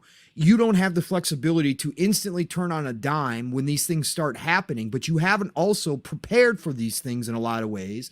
Well, then you're going to wind up in these rough seas, and you're going to have a hard time getting out of those rough seas. And I think more so that it is a combination of all these factors. And I think obviously the ABK, the Call of Duty, the loss of potentially some revenue from that Call of Duty deal is definitely, of course, going to add to it. But I think overall that they spent an entire generation, as we've talked about, resting on their laurels, that they had the advantage in their corner for a long period of time, and they didn't use that advantage. They went out and bought Gaikai a long time ago and had the potential to start their own cloud, start their own streaming, start all of this stuff ahead of the competition. But they looked over and said, oh, Xbox is almost dead. They're almost sunk. We can just sit back and we can do what we do best, and we're good. Look at the gold. Look at the piles of gold around our throne. We are good right now. We are fine. We don't see this changing. Not realizing that the Godzilla that is Microsoft was going to wake up, and that Satya was going to get behind. And again, could you say that was bad planning? Yeah, absolutely you can. Could you say that some things they would never have been able to see? Sure, you could say that as well. But as a company like Sony, as a company who's been through this in their electronics field, again, let me remind everybody, there was a time when Sony were the kings of home electronics, okay? They had that throne. They lost that throne from kind of the same thing, not looking to the future, not seeing the playing field, changing on them, and not being prepared to make adjustments. This is the same kind of history repeating itself right here. So I think that's a culmination of everything. The Call of Duty situation certainly doesn't help it. It certainly pours more gasoline on that fire, but I think that fire started burning halfway through last generation when Microsoft started waking up, when Phil did his pitch to Satya, changed how they were playing the game, changed the rules of the game, said, we're not going to play by this system anymore. We're going to go do our own thing. And Satya got all behind that with the Microsoft power. And now we kind of see it again, not the console side of things, hardware side, they're still dominating. That's fine and dandy. But as we look into the future and we see them missing out on these extra revenue streams from games as a service, from multiplayer side of things, when first party stuff that they had in their possession at one time, and they mothballed them, threw them in the closet, locked it up, threw away the key and said, we're not touching that anymore because we're now a single player, third person narrative driven game company. That's where we make our hay. Well, as Jim said, that hay ain't good enough no more, and it's not sustainable because the budgets have gotten out of control. So I think it's just a culmination of all that at this point. Oh, absolutely. Absolutely, man. So and once again, we got to talk about these things, people. This is why we do these shows. Shout out to everybody in the chat. I appreciate all the new people showing up, man. Once again, if you're enjoying the show, hit the like button, subscribe to the channel. I appreciate it. Become a member. You get cool shit. You know, you can come out, hang out with us here every single Saturday. You get this good gaming talk. So I think we're going to turn the page on this a little bit, man, but I definitely had to get that out of our system. I think we all kind of feel the same way about that, at least panel wise. You know, chat, you guys might differ a little bit, but we appreciate the differences. You know, we come in here and have fun with all of that. But I kind of want to pivot here a little bit to the future, right? We talk a little bit more about Xbox in the future. I wanted to talk about a potential developer direct coming up early next year. You know, is that a thing? Are we not getting one? Just, you know, kind of you guys' general overall opinion. And once again, we might be heading to speculation town on this, but we have a co-mayor here, so we got the keys to everything. And we're open late with the tour bus is rolling. Let's go. Everything. Yeah. You know, we open late, everything. So jump on, hang out with us. But I kind of want to talk about this, just the possibility of a developer direct. Not only that, you know, is it extremely likely? You know, where on the spectrum are you guys on that, as well as possibly what we're going to see in chat? You know, I want you guys to get involved in this too. So let me know what you guys think about a possible developer direct, as well what we could see from Xbox at once. So obviously we got a guess. We'll start with Mr. K. Asante. I don't know if you've thought about this. You know what I mean? Maybe internally. I've definitely thought about it. Okay, where are we at on this? Definitely thought about it. And actually, if you follow some of the Xbox brass, not the high level brass, but some of the worker bees within the organization, they have been dropping hints. They've been dropping, you know, working on interesting stuff. # Team Xbox, and they're like green screens everywhere and all of this stuff. I saw that. I know exactly what you know what I'm talking about. Yeah. You know what I'm talking about. Yes. Yeah. So and one thing you got to know about Microsoft and Xbox, well, Microsoft as a whole, is they are nothing if not consistent, right? They will take a listen to the community, which we love them for. The community will speak, and once the community speaks and they hear them, because sometimes they don't hear them, and we know this. Once they hear them, they continue as such. We saw that happen last year with the magic that ended up being Hi-Fi Rush and how that was received, and that whole situation. I doubt highly that this year the first quarter will come and go without them doing a similar direct, right? And I like what will be in that direct. That is something of contention, right? Because there's a lot in the mix right now, and a lot of hints have been dropped. You know, a lot of hints have been dropped, whether things that are going on in the background or things that you literally see with your own eyes, like Australia rating many of their games, right? Like a substantial amount that was surprising, that was eye-raising, to the point where you were like, hey, I thought these things were a little further out than that, right? So what will be in the direct? Who knows? I contend it'll be Senua Saga, because as you can see, as they showed off, this is finally it's time to shine. You know, they held the combat back for quite some time, and now they're going to show you something magical. I like Wake. Don't get me wrong. I'm super excited for it. I can't wait to see what they have to show. But wake me up when we get to Clockwork Revolution, because that got my attention. I'm a big. And Exile's been super active on Twitter too. They've been super active, and they are really super active on Twitter. Yeah, their marketing is hilarious, man. They are prolific, those guys. So yes, I'm looking forward to seeing what Clockwork Revolution brings. You know, there's a lot of 2024 talk around a lot of these games, so I'm super surprised and I'm super excited about that. So yeah, for me, it is a foregone conclusion that there will be some kind of direct format similar to what we had last year, because the feedback was so positive, and Microsoft is about that, right? Yeah. It may not necessarily be cookie cutter, step for step, beat for beat, but they will follow the same timeline, I suspect. Okay. All right. Well, let me get to this quick super chat. Appreciate you, Adidas.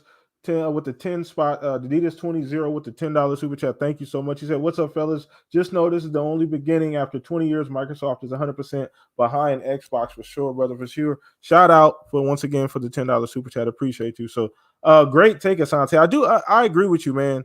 100% on that. So we're gonna throw this over to you, Pong. Just kind of get your take on this, man. Maybe develop direct. We haven't really. This is probably the first time I think we've touched on it.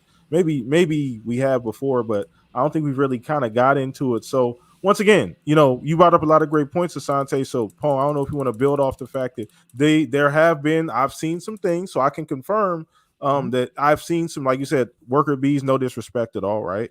Worker bees, the ones that actually make it happen. The ones that actually make it happen, yeah. The ones that's, kind of carrying the weight, posting different things, pictures, different locations, posting pictures with specific people, things like that. So where you at on this, Pong? Have you already thought about this? I'm sure you probably have, man. You the co-mayor. I'm sure you already think pretty far out. So where you at on this developer direct, man? Yeah, the developer direct's happening, and I think it's going to happen in January, potentially early February, depending on how things are lining up internally.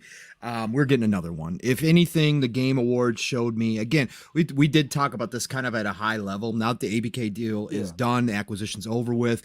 At this point, it's all go. Like there's nothing to hide anymore. There's nothing to hold back from. They now have big giant goals that internally that they want to hit. We saw that through the leaks, through the documents, all that kind of stuff.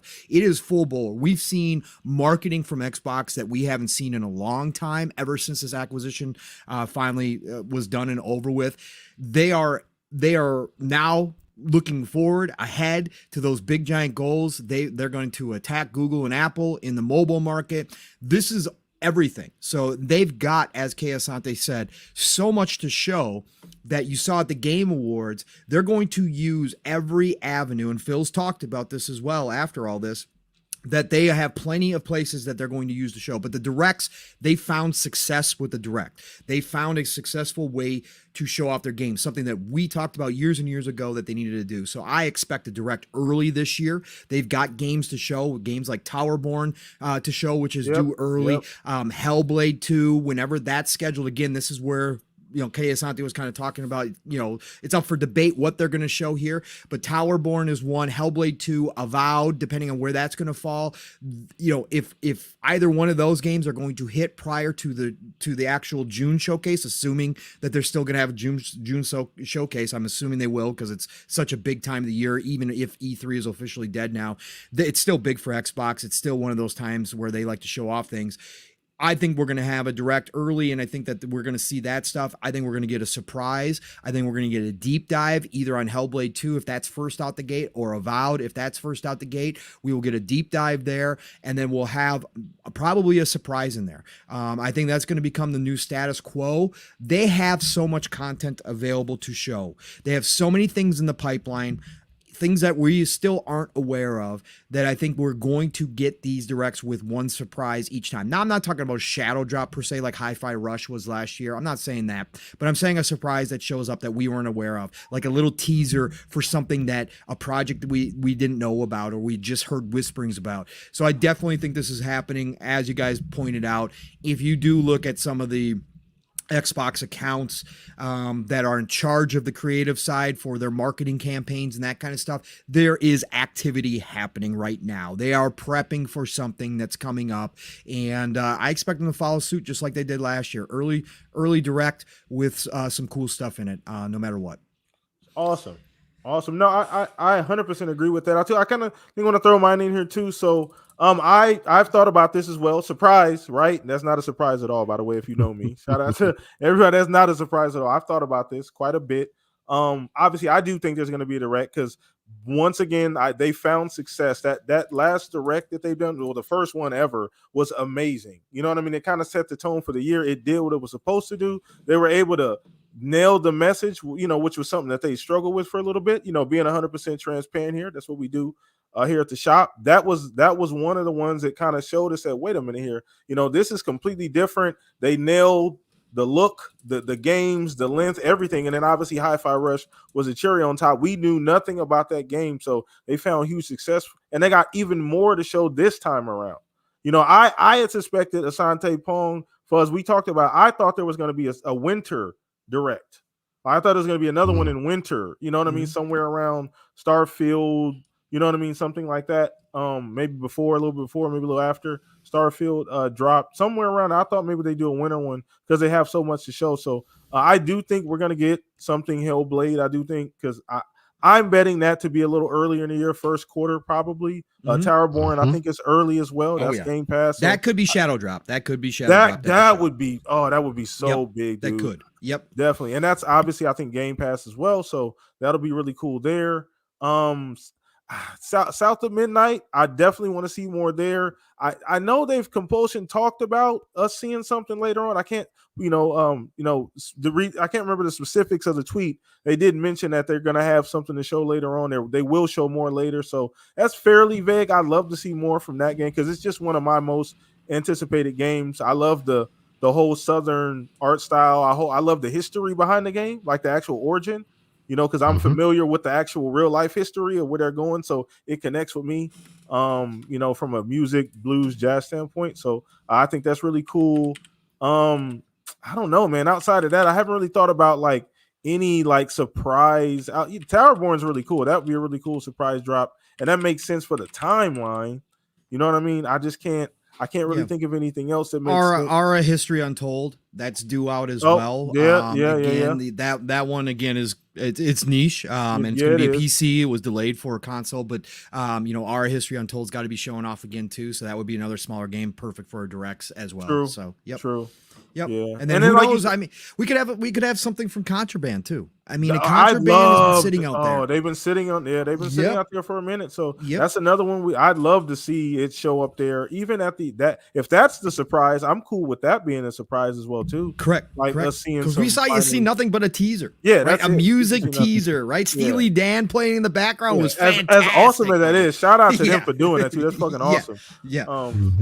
Yeah. So I'd love to see more from there. And then before I turn this over to Fuzz, we got Dakota with the gifted 10 memberships, man. We don't have no train here though. Listen. You know what? I'll bring it because I know what Decato's doing. That's right, everybody. That's right. If you haven't heard this riff that I do, okay, based upon somebody else who does e-bag, again, bear in mind, we do not e-bag here. But Decato, listen, everybody, Decato just came in with a layup. That's right, everybody. Wink, wink. It's a layup. It's an easy layup. If you want to follow it up with a dunk, maybe with a 5 bomb, a 10 bomb, maybe a 20 nuke, you can go ahead and do that because Decato showed up to get the sub train rolling on the Shop Podcast. That's right, everybody. We do the sub train when it happens here at the Shop Podcast. So come on board. The hype train's up to Mach 1.5 already, thanks to Decato's 10 bomb. Choo choo, motherfuckers. Let's go. We got it here at the shop, man. Wow. We got it official. Shout out to Mav, because obviously that originated at FSP, man. But shout out to you, Pong. This is what we miss, man, when you're not here, man. You only get this at the fucking shop.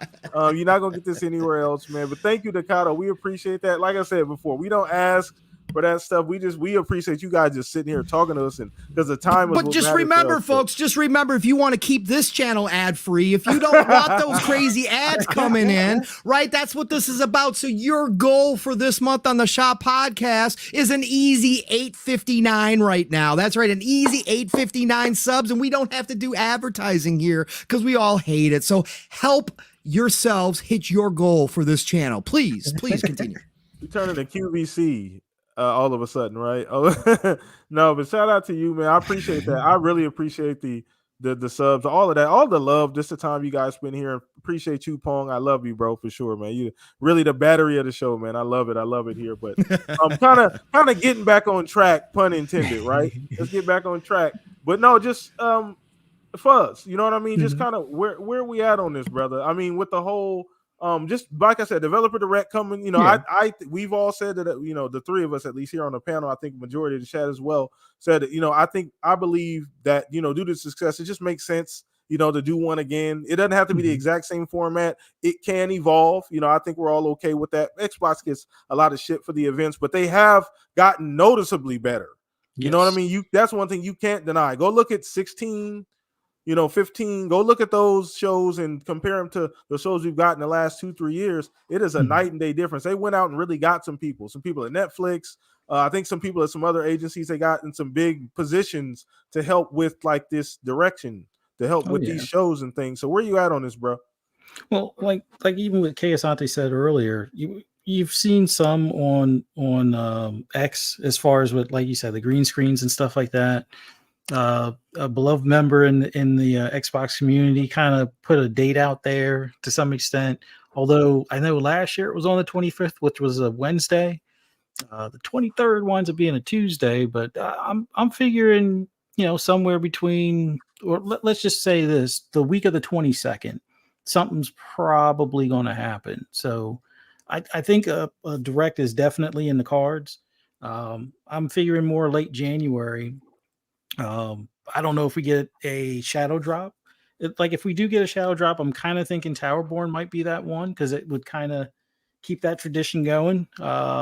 But I'm hoping we hear something also about the what is it? The game that's from Brass Lion, I think it is. The Project Shaolin Wu-Tang game. Oh, the Wu-Tang game. I definitely want to hear more about that. But you know, we got Flight Sim 2024 coming out. Aura is coming out for at least for PC. Contraband would also, like you guys said, it would be a nice surprise as far as having an update on that. And I'm kind of figuring we get to see a release date for Hellblade 2. Like I'm pretty sure that's one of the next big ones as far as release date type of deal. But yeah, it's so funny the fact that we kind of have an idea of what games are coming and have no idea on a lot of, you know, side projects that they have going on in the background. But there's definitely something to look forward to next month as far as what Xbox will bring us for the year of 2024, at least for the first half before they do like their E3 show. But yeah, I would like to see them kind of, you know, take a page from what they did with Starfield, although they don't have to do a full 45 minutes for Hellblade. I think you could do 25, maybe, you know, somewhere between 15 to 25 for Hellblade. Go into depth on the combat, maybe as far as like the different weapons and stuff. So that way, you know, not that it has to be just focused on that, but, you know, just have that be the highlight or the centerpiece for the showcase, and then maybe a surprise at the end kind of thing. But yeah, I totally expect us to hear something here pretty soon, because if anything from last year is to be carried over to this year, a lot of people were kind of upset after the Game Awards with Xbox, and you know, Xbox, or at least Aaron got on social media and said, "Hey, we got something in the works for you guys." And man, they were holding on to that ace card in their you know, breast pocket kind of thing with Hi-Fi Rush. So I'm pretty sure since none of that is kind of needed, you know, this month, I'm pretty sure we'll find out something early next month for the Dev Direct, or maybe that date of the 23rd is when they announced the date for the Developer Direct type of deal. But I expect something here within the next 4 to 6 weeks from the Xbox team, especially if they're already got the green screens and probably some of the videotape stuff that they're going to do, and you know, getting the teams prepared. So they're going to have their edits down pat and have that show be pretty much like the way the first one was, and even their E3, where we're on the edge of the seats on the edge of our seats with excitement kind of deal. And I can't wait for it. Awesome. So real quick, on the topic of them getting better at the video producing side of the house, they recently did acquire, well, not recently, but I think about a year ago now, they did I don't know if they poached or she just jumped ship, but the main producer at IGN, Tina Amini, Yes. Right. The recent direct, not a direct, but remember they did almost like a Nintendo Direct style, real short and sweet kind of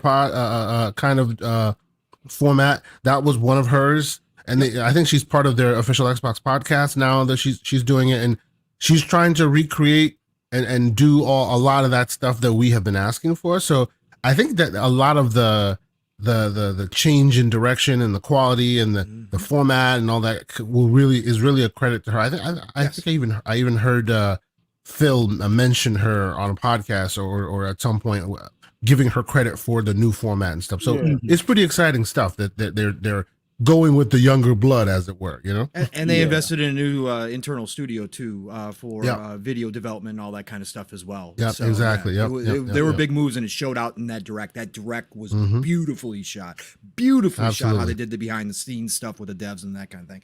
Yeah. So yeah, they're on their way for sure. Oh, absolutely. And great. And I want to get to this question here. Shout out to Luis Jose. Shout out to you, bro. He said, question for the panel. And you guys can go ahead and just start dropping your questions in if you want. We appreciate it. We'll take as many as we possibly can. So that question for the panel comes first. He said, which comes first, Xbox ABK Roundtable or Xbox Developer Direct? That is a great question. Which one comes first? So I would guess we'll throw this to our guest here, Kay Asante. I haven't even thought about this, to be honest with you. So this is actually something that. So let me think here. On the spot, I would say most likely the ABK stuff comes much later. There is a chance, possibly a small chance, that ABK happens. An ABK block is mentioned on a direct like this. Right, where hey, let's let the floodgates open and here's a bunch of old COD. I wouldn't count on it, but I wouldn't be surprised if that happened in this January direct, for example. Right, but if it had to be one versus another, I would definitely think that the Xbox direct would come way before the ABK thing, because my barometer for that is when are they going to exit stage left Bobby K? Yeah, that's because he's part of the hierarchy right now in the structure, and they're not going to have him at any roundtable. So it's going to have to happen after he's gone, and that happens at the end of this month, seemingly. So, yeah, that's a very, very interesting question. I guess I would just go ahead and take my shot here too. I'm with Kay Asante on that. There's a lot of stuff that needs to be worked out. You know, Bobby's still signed on, like you said, through the end of the year. As far as we know, we don't know how even once that's done, we don't know what his relationship and how long it's going to take him to actually truly depart. Is he just cold turkey? Is he just, okay, this is my last day, I'm gone here, thanks for my check, I'm out of here? Or is there another process that continues after that before he finally exits? So I feel like that can potentially take a little bit longer. I feel like this direct is something that they have the content. There's no need to wait to push the direct off. Like, I don't know what the timeline was for the roundtable, but I'd like to think that they've been thinking about this direct. If it's going to happen. Obviously, we're in speculation town here. We don't have anything official, but I'm just I'd like to think that they've already started preparing for that, because you have the content. No need to wait. You know what I mean? And kind of sit around. And you don't really need to let the chips fall. You really just need to go ahead and let that fly. So and the content is there already. So unless there's some type of delay, you know what I mean, that they need, there's something that they're waiting on. But like I said, the content is there. So I do think that the roundtable probably will and should be a bit later. I can't even honestly tell you. I don't, Asante, you mentioned it. I don't know if did you have a date for the roundtable? I mean, honestly, I would think it's probably not even going to be a roundtable. It's probably going to be like a docu style, two camera, what we're talking about, maybe some back and forth with a few people. But I don't think it's a conversation like we've seen it in the ZeniMax Bethesda parlance, right? Because that was a bunch of friends sitting around a table talking about the exciting things they were going to do, right? This can't have that same energy, right? They are not going to drop ABK in and they're going to be off to the races. There's a change of culture coming. There's a lot of leadership changes coming. There's a lot of unanswered questions, a lot of uneasy scenarios that still have to be worked through.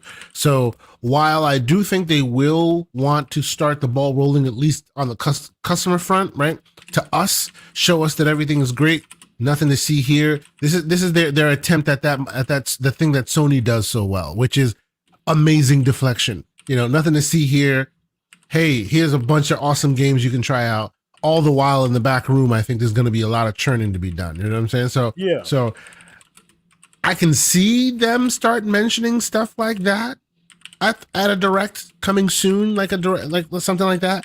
Maybe have a small block and say, "Hey, that's the surprise." Hey, and for those who've been asking for it, here's this block of games library that just gets unlocked via the show while the show's live. Right? I can see that happening, but that kind of, hey, what are we doing for ABK future talk? I don't foresee that happening until until we see some like monumental shifts, because the minute they do that, then questions start arising like, oh, really? So this is your leadership? What about this hanging thread? What about that hanging thread? What about this lawsuit? What about that lawsuit? Right?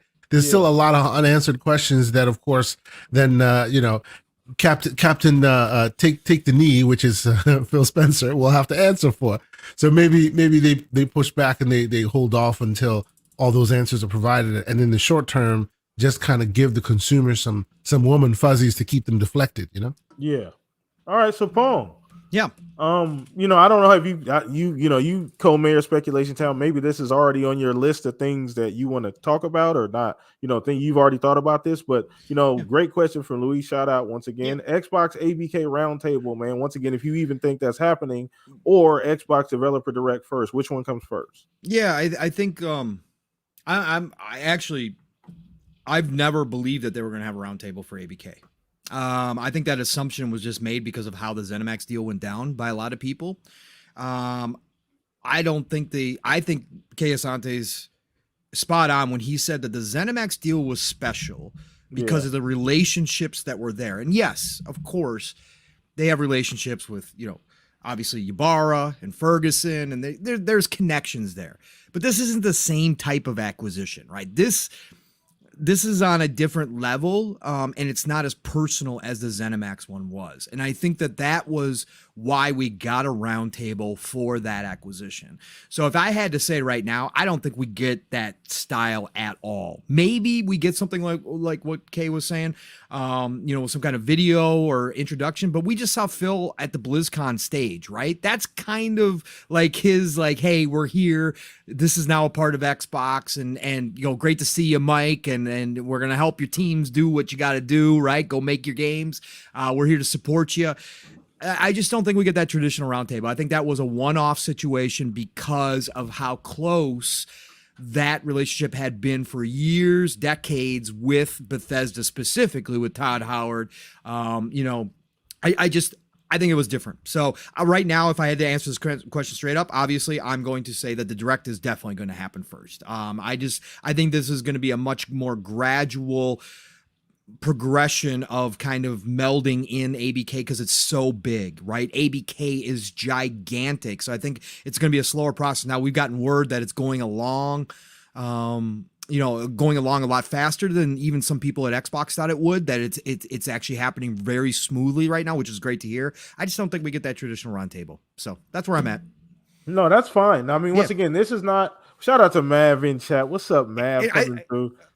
Let me add this before I let you go, PTK too, because I kind of lost my train of thought there for a minute. I think we're going to get what is going to happen is I think when the Snake Bobby is finally gone and they announce a formal replacement for the head of Xbox, I think we'll kind of get a meet and greet with whoever that person is, who's going to be overseeing kind of all of Activision. I think we'll definitely get a meet and greet there. I think we may get a formal, maybe type of recorded situation with Mike Ybarra from the Xbox marketing team and media team, kind of, do those kind of styles. Just that sit down with that friendly atmosphere kind of, that was very informal, and it was very like, hey, we're all buddies here, like Kay said, we're just buddies here, we're going to sit down and talk about what we think we can bring in the future. I just don't think that's going to happen with ABK. So yeah, no, and once again, I wouldn't necessarily, like you said, this is more transactional than the, like you said, the ZeniMax Bethesda deal was 100%. That was a phone call. Phil, what's up? Phil, we got, like, come on, bro, we got to do something. We got all this shit going on over here. Yeah, Sony's like, over here trying to get Starfield. Yeah, Phil. Sony, come on, Phil, we gotta.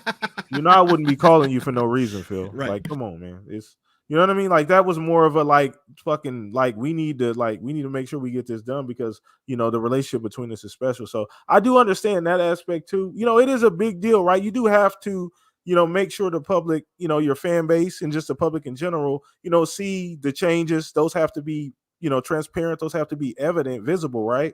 So you do have to. I don't necessarily know if that translates into an actual show, like you said, like we saw with the ZeniMax. That was a full sit down, a full show. You know what I mean? I don't know if we get that, but I do think we get at least some type of announcement. Maybe we do get a short video, some type of quick YouTube video or something, kind of showing the changeover. They generally, when they buy studios, the studios do have some kind of welcome video usually. A lot of times, Ninja Theory had one. A lot of studios had them when they purchased them. So I wouldn't be surprised if we got something on that level, maybe a bit more extravagant because it is a huge deal.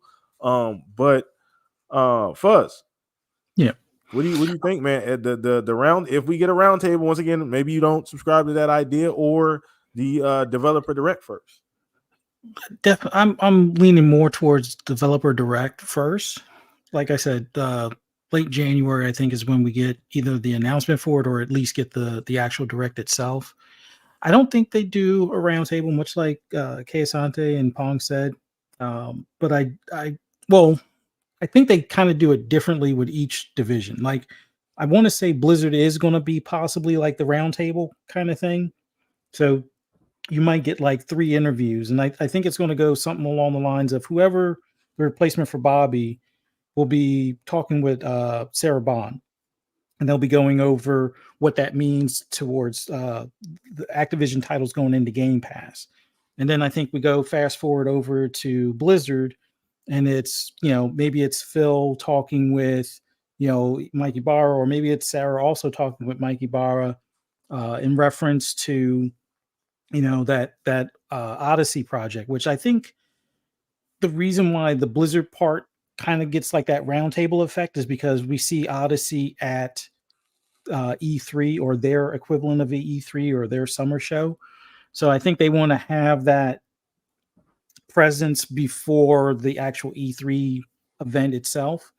And I think it winds up being sometime probably within 4 weeks of the E3 or the equivalent E3 type conference that they'll have. But and then I think we see something about King. And the reason why I think it winds up being closer to the E3 time is because I think King is going to be an integral part of what we hear after, with Epic winning against Google and them having this desire to do a mobile storefront. I think it will give them some planning time for how they approach this first, or the main step moving forward, along with the possible court battles that they're going to have to deal with Apple getting into their store and whatnot. So I do think there is like almost like a partial roundtable thing. Like it's going to be possibly more formal for the Activision part, more informal for the Blizzard part. And then the King part, I don't even think we see an Xbox executive at all. I think we see, or if we do, it may be somebody that we've seen before that's working with the King team. As far as like, here's the plan moving forward with our mobile store. And that one will be probably a different look from the first two type of thing. I think they're going to handle each one of those divisions separately or handle them differently. And I still think down the road, although I know it's not something that they can, I don't know if it's a legal issue or if it's, just for matters for appearance sake. I think eventually these, the ABK wind up being individual pillars themselves. King winds up being their go-to for mobile, and anything mobile related will start falling under that. Blizzard will be their PC primary, primary PC developer that also does stuff on console, and then Activision will kind of look like itself, but without, Blizzard being associated with it and without King being associated with it directly. It'll be just listed as Activision. They may even change the logo or whatnot type of thing. But I do think we get some sort of sit down or interview style thing before E3 or before their summer showcase. Awesome. Okay. All right. Go ahead, Paul.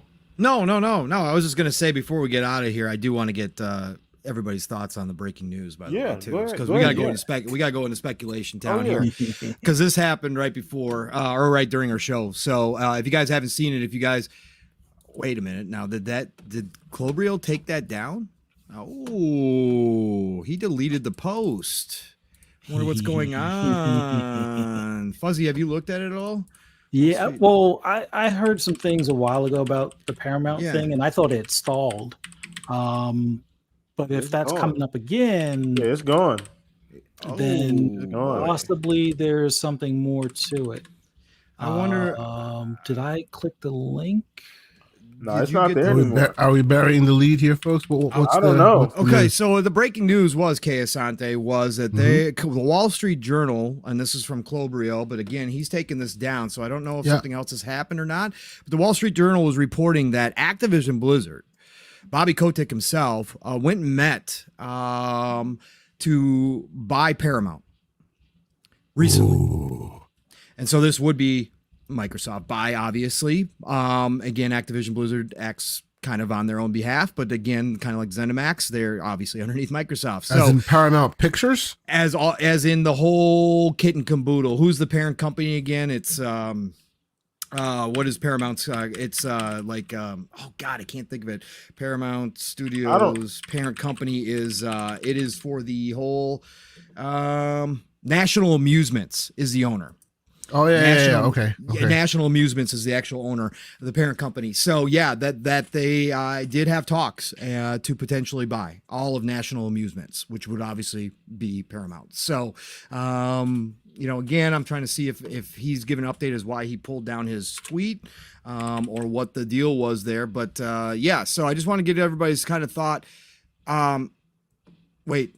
I probably misunderstood that as Kotick seems to act for himself, is what he said. Interesting. Let me see here. What? Okay. So Bobby planned on purchasing? Yeah, Bobby. Yeah. So Kotick met with Redstone in recent weeks about potentially buying National Amusements, said people familiar with the situation. Discussions haven't progressed. Okay, I see what Clobriel's saying. Clobriel's saying that Bobby Kotick is going to take his golden parachute and go buy Paramount himself. Oh, I think that's what this is. Oh, that's how this got misinterpreted. Is that Bobby, it sounds like himself was meeting to take over National Amusements. Oh Lord. Okay. So it wouldn't be on behalf of Activision Blizzard, that this was Bobby Kotick himself. All right. Forget it. We won't go into that speculation town right now. Okay. We will go. Okay. All right. No, sorry about good. That. You're good. You're good. I still want to do the bingo card for Bobby Kotick going to PlayStation. No way. If he's serious about this Paramount thing, that kind of kills that. But you know what? He's the only PlayStation or Sony in general is the only place where somebody with that kind of baggage would be ignored. And it would probably be one of the best CEOs that's on the market or available right now that they can get for game that knows gaming or knows the industry. Because I don't think you're going to get Peter Moore over there. I think Kotick would be your better bet. The guy that was, Stadia, that was former PlayStation and Xbox, I don't think they would ever want him back. And I'm pretty sure what's his name is still happy with the 10-cent consulting fee funding that he's getting, because it's probably more than what Sony's paying, or what Sony used to pay him. So,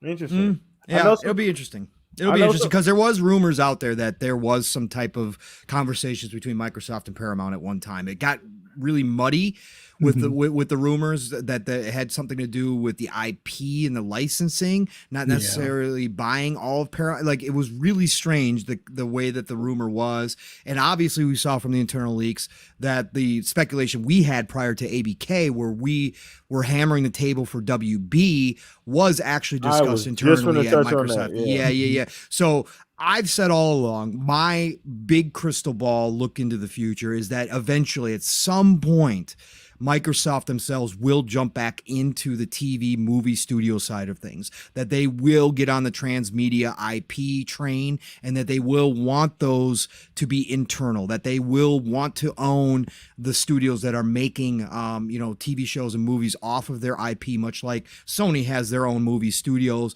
or Amazon, has theirs. I think they're going to eventually jump into that for, streaming services, for offering it in subs packages, all that kind of stuff. I think it makes the most sense that if you're going to be this big of a player in the number one entertainment industry now in video games, that you are also going to get back to that, which they started during the Xbox One generation with Donnie D. We know how that went. I think they eventually will make an acquisition in that area some way, somehow. Kay, do you agree? I agree with you, sir. Yeah. 100%. I agree with you 100%.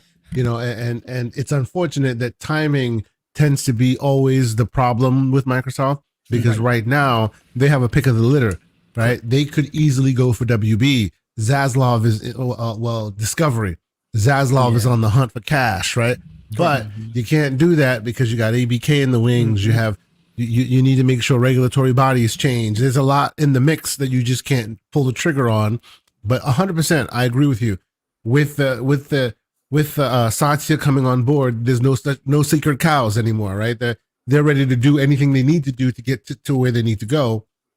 And because of that, I do foresee them looking around and saying, look, we're the only superpower in business that doesn't take care of everything in house. We're outsourcing our transmedia offerings. And what's that giving us? That's giving us Master Cheeks. Bring it in house, right? like seriously. Yeah, I get it. There is a world where they do that, right? Yeah. And if it's a scenario where they are able to then acquire one company, and then it gives them that in addition to other assets that they want, that'd be fantastic. WB being a prime suspect, right? So I do foresee something in that realm materializing sooner rather than later. Maybe let's see what happens with old Khan in the next few, right? We'll see what happens. Yes. No, that's and just to kind of get my little bars off here before we wrap the entire show up. And shout out to everybody who's been in here the whole time, and all the new people. You guys are fucking awesome. Once again, subscribe if you have not. Hit the like button, share the link out. Thank you guys so much. But I 100%. We've talked about this many times, Pong. Right? You use that buzzword transmedia, and Xbox is not immune to that. Right. We talked about, being behind the eight ball, being innovators that they are. They do understand we need to have our hands in a lot of different cookie jars. And like you said, Kayasante, that's a fantastic fucking point about, Sony has it, Nintendo has it. The IPs are beloved. They're carefully curated and monitored to be what they're supposed to be. And not necessarily because I'm actually excited for Halo, the season 2. I think it, at least from what I saw, looked a bit better, looked more. Me too. For the record, me too. For sure. So I mean, you're in it. Your part's still in it. Yeah, exactly. You're set. Y'all need Don't to calm let him sit up here and play you, bro. He's getting a bag right now from 343. He's in it. I'll send you guys the screenshot. I'll send it. I'll show you guys. It's amazing. It's amazing, this community. We got Kay Asante and Halo, and we got Neil GameSpark playing Blade. I mean, this is just absolutely crazy, man. That is crazy, absolutely. Oh yeah. I'll put up the picture, Kay Asante, full makeup, full uniform, everything. Y'all need to stop it. Full rollout. But no, in all honesty, and you're up 100% right. We see that's a thing that you Cyberpunk 2022. You've had so much success, Arcane. That's kind of where the wave's at. You know what I mean? Like if we're being and you think Microsoft doesn't see that? Right? They see that. It doesn't see how great transmedia rehabilitates an IP. Exactly. It can revitalize a ecosystem of video games. So that's valuable. But to have that in house and be able to have it in like a climate controlled, dare I say, climate controlled area, be able to dictate, where the quality's at, what's going out, what's coming in, who's doing what, getting the right directors in there, the right, minds, the right writers, things like that. All that stuff's important, right? Those are ingredients to the entire meal. So getting all that stuff right is important to them. I do think that that's a logical move, right? Almost even more than going to get another studio like a dev, right, to make a video game.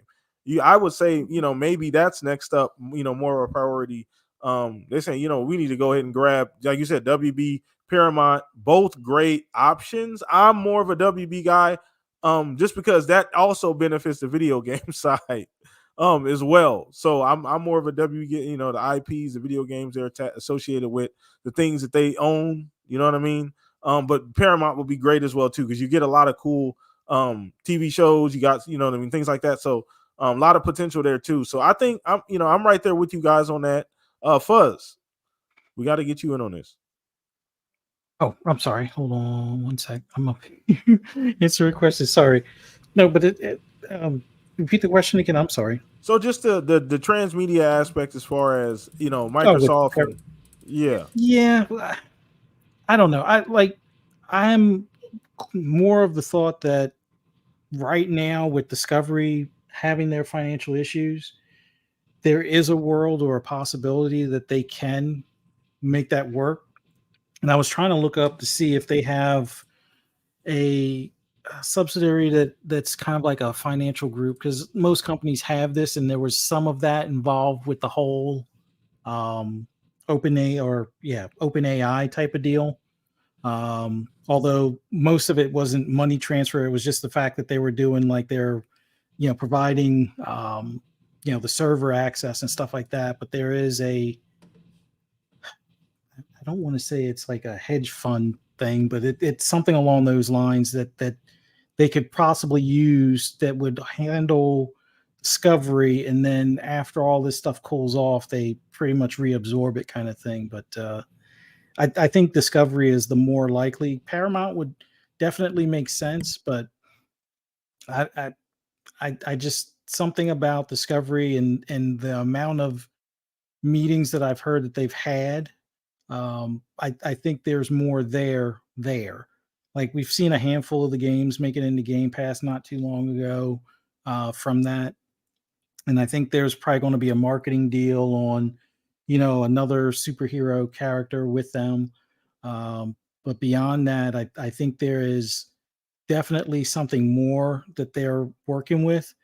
And I think that's part of the reason why Sony didn't want to, re-sign or renew that same amount contract or licensing deal that they were offered. So I think WB and Discovery will be that target for transmedia. But there's also that juicy rumor a few years ago that was like pie in the sky with Netflix. So we'll see how that pans out as well. But I still think WB Discovery is a target that, when the opportunity is right, they will pull the trigger on. It's just a matter of, like Keosanti said, that our tax dollars are constantly being dragged through the mud as far as this court battle on stuff, and it's about to be an even bigger court battle with the whole AI thing, which I don't think they even have a case there because of how it was handled. But we'll see.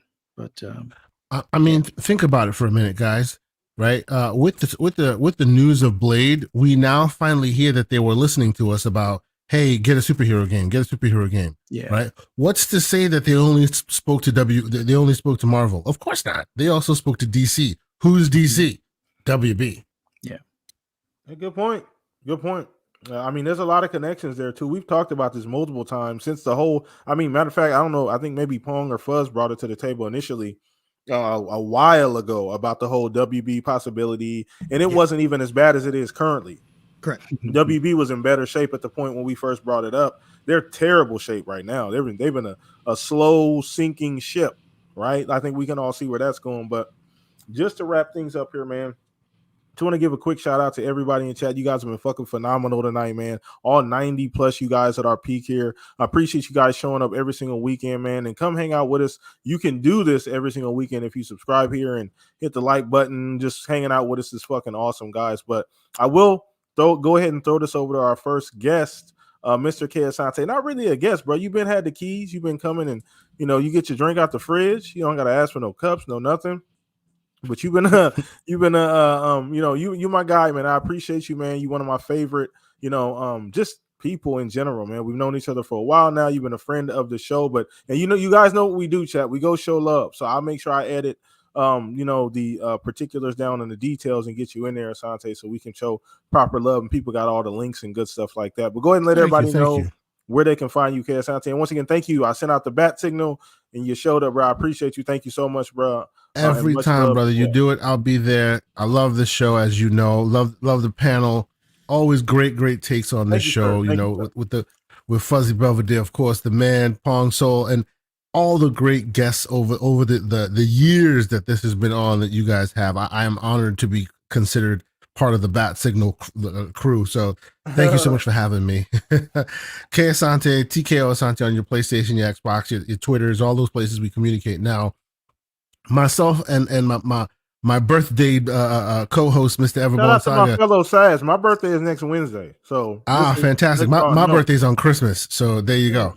It is what it is. We have hiatused our show until the 2024 kicks into gear, so you'll see us back then. But not to be outdone, we do have a few things going on that I do want to share with the folks. One, on Monday night, we'll be recording a spoiler cast for Starfield. We want to go deep into why the post rolling credits content is even more interesting than the first round. I'm sure Pong knows exactly what I'm talking about. Which, by the way, Pong, if you're interested, sir, please join us. It'll be Monday night. We can talk about that in the DMs. It's you have to be part of the club who has actually rolled credits. But you'll know what I'm talking about if you know what I'm talking about. I haven't. Oh, you haven't? No, I have zero. Okay. I'm 350 hours and haven't touched the main story yet. Okay, but I know all about it. I mean, But you know the magic. What happens? Okay. Yes, okay. I know all about it. All right. Yes. So we'll be talking about that. We'll throw that in the feed soon. But also, because great minds think alike. And my brothers over at the Living Split Screen did so. We also are giving away a console, a Series X on Christmas, on my birthday. I'll be going onto the X streets and announcing who wins that, and that'll be a global one. Anybody who happens to be a follower of ours will be able to is eligible for getting it. The only requirements is you have to be following us on following myself and my co-host on X, and you have to be following the channel, and we will draw that on Christmas Day. So yeah, and awesome. We'll find whoever wins, we'll send that to you. Oh yeah, and that's all thanks to Everborn Frivolous Purchase, who got one extra on Black Friday. So we were like, why not? So there you go. But no, thank you guys so much for having me once again. Always great. Either I'm on the chat, either I'm in the chat, or I'm on the panel. I'm always here. I appreciate y'all. Thank you. No, we appreciate you for coming through. And once again, guys, you know what to do. We roll out the red carpet and show love to all the guests here at the Shop Podcast. It's kind of our signature thing, man. So shout out to you guys for doing it. Shout out to you, KSI, for coming through. Shout out to my birthday, bro. My fellow Sad, Mr. Everborn, Mr. Needless Sonic. Right? If that makes the needless one. Hey, Sega's coming back. Let me tell you, we didn't even talk about it. My God, man, the resurgence is real. Way. Let's go. Absolutely. We're going to get into that. Yeah. We're definitely going to get into that at some point. But shout out to you, man. Once again, KSante, the Gamer Circle, guys. Go check it out in the new year. Just to reiterate, no more shows for 2023. They got a lot cooking up, though. You could expect that giveaway as well to December 25th. So Christmas, expect that. So that's happening probably just on X, right? Yep. We just want to announce it on X. Okay. Let people know. Sure. So be tuned into that. Go be a part of that. So you got to go follow. So appreciate you guys as well. Once again, Asante, appreciate you, brother. I love you so much. Thank you for coming on, bro. For sure. And then my brothers, man, I can't do this without you two gentlemen here. These guys been with me for years and years. You guys know the superstars of the Shop Podcast. We're going to start with you, Pong. So back, bro. The band is back. Yeah. Felt like the Blues Brothers, man. We felt real good, had the energy. We even got a choo-choo train this week, which is extra. Did. Yes. That's extra. Yes, it comes with me. Wherever I go, if something happens, we're going to do it. Decado knew that. Decado knew what he was doing, so shout out to Decado for doing that. Yeah, man. Are we going to have a show next week, by the way, PTK? It's Christmas weekend. No, probably not. Probably not. Okay. Yeah, all right. not. Fair enough. Yeah, no, what a fantastic time to come back. Again, it felt like it's been months, right? It's only been a few weeks, but it felt like it's been months. It's been kind of crazy. We're in that time of the year, things happen, but man, it's great to be back with my brothers. And of course, Kay Asante showing up as always with just absolutely beautiful thoughts about this stuff.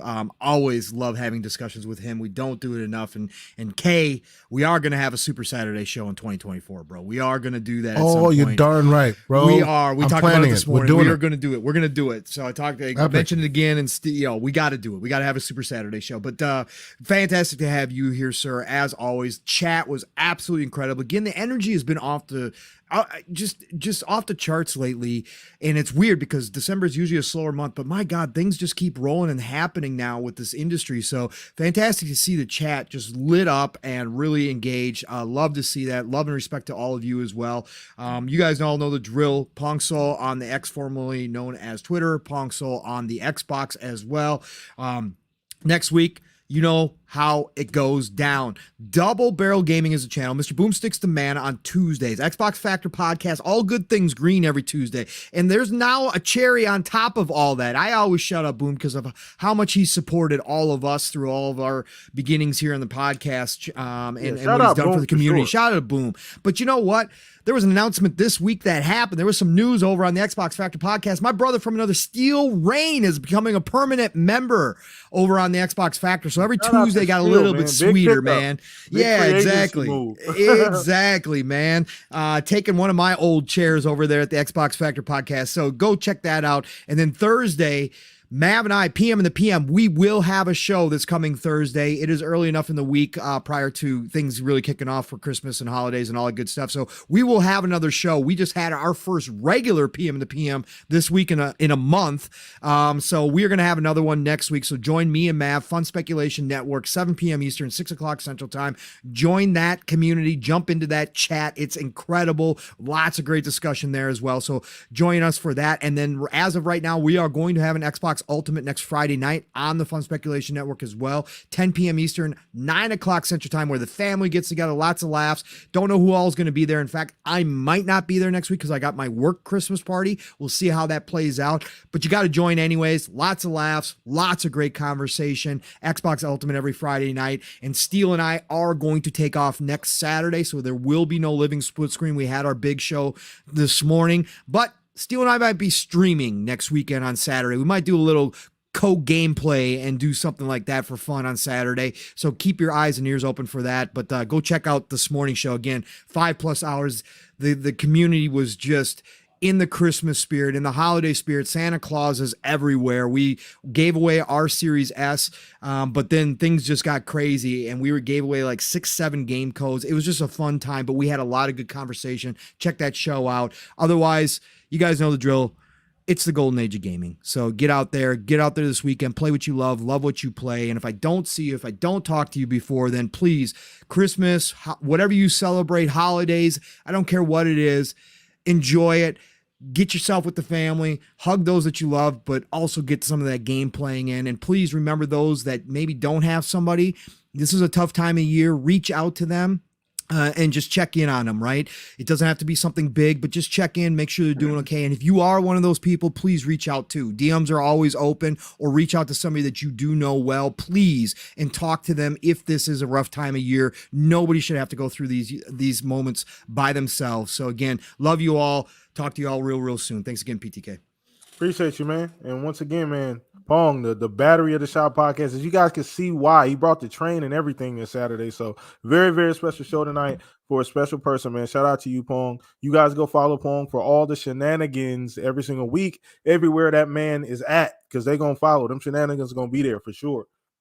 Shout out to you, Pong. Appreciate you, bro.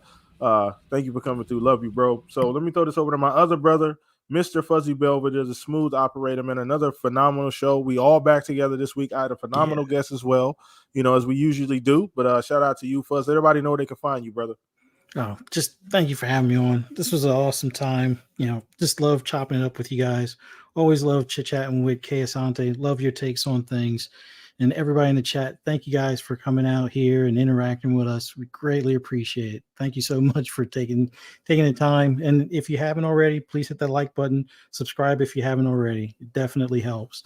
And then for anybody that wants to hear my rambles and rants on anything gaming related, just follow me on the app, formerly known as Twitter at fuzzy_Belvedere.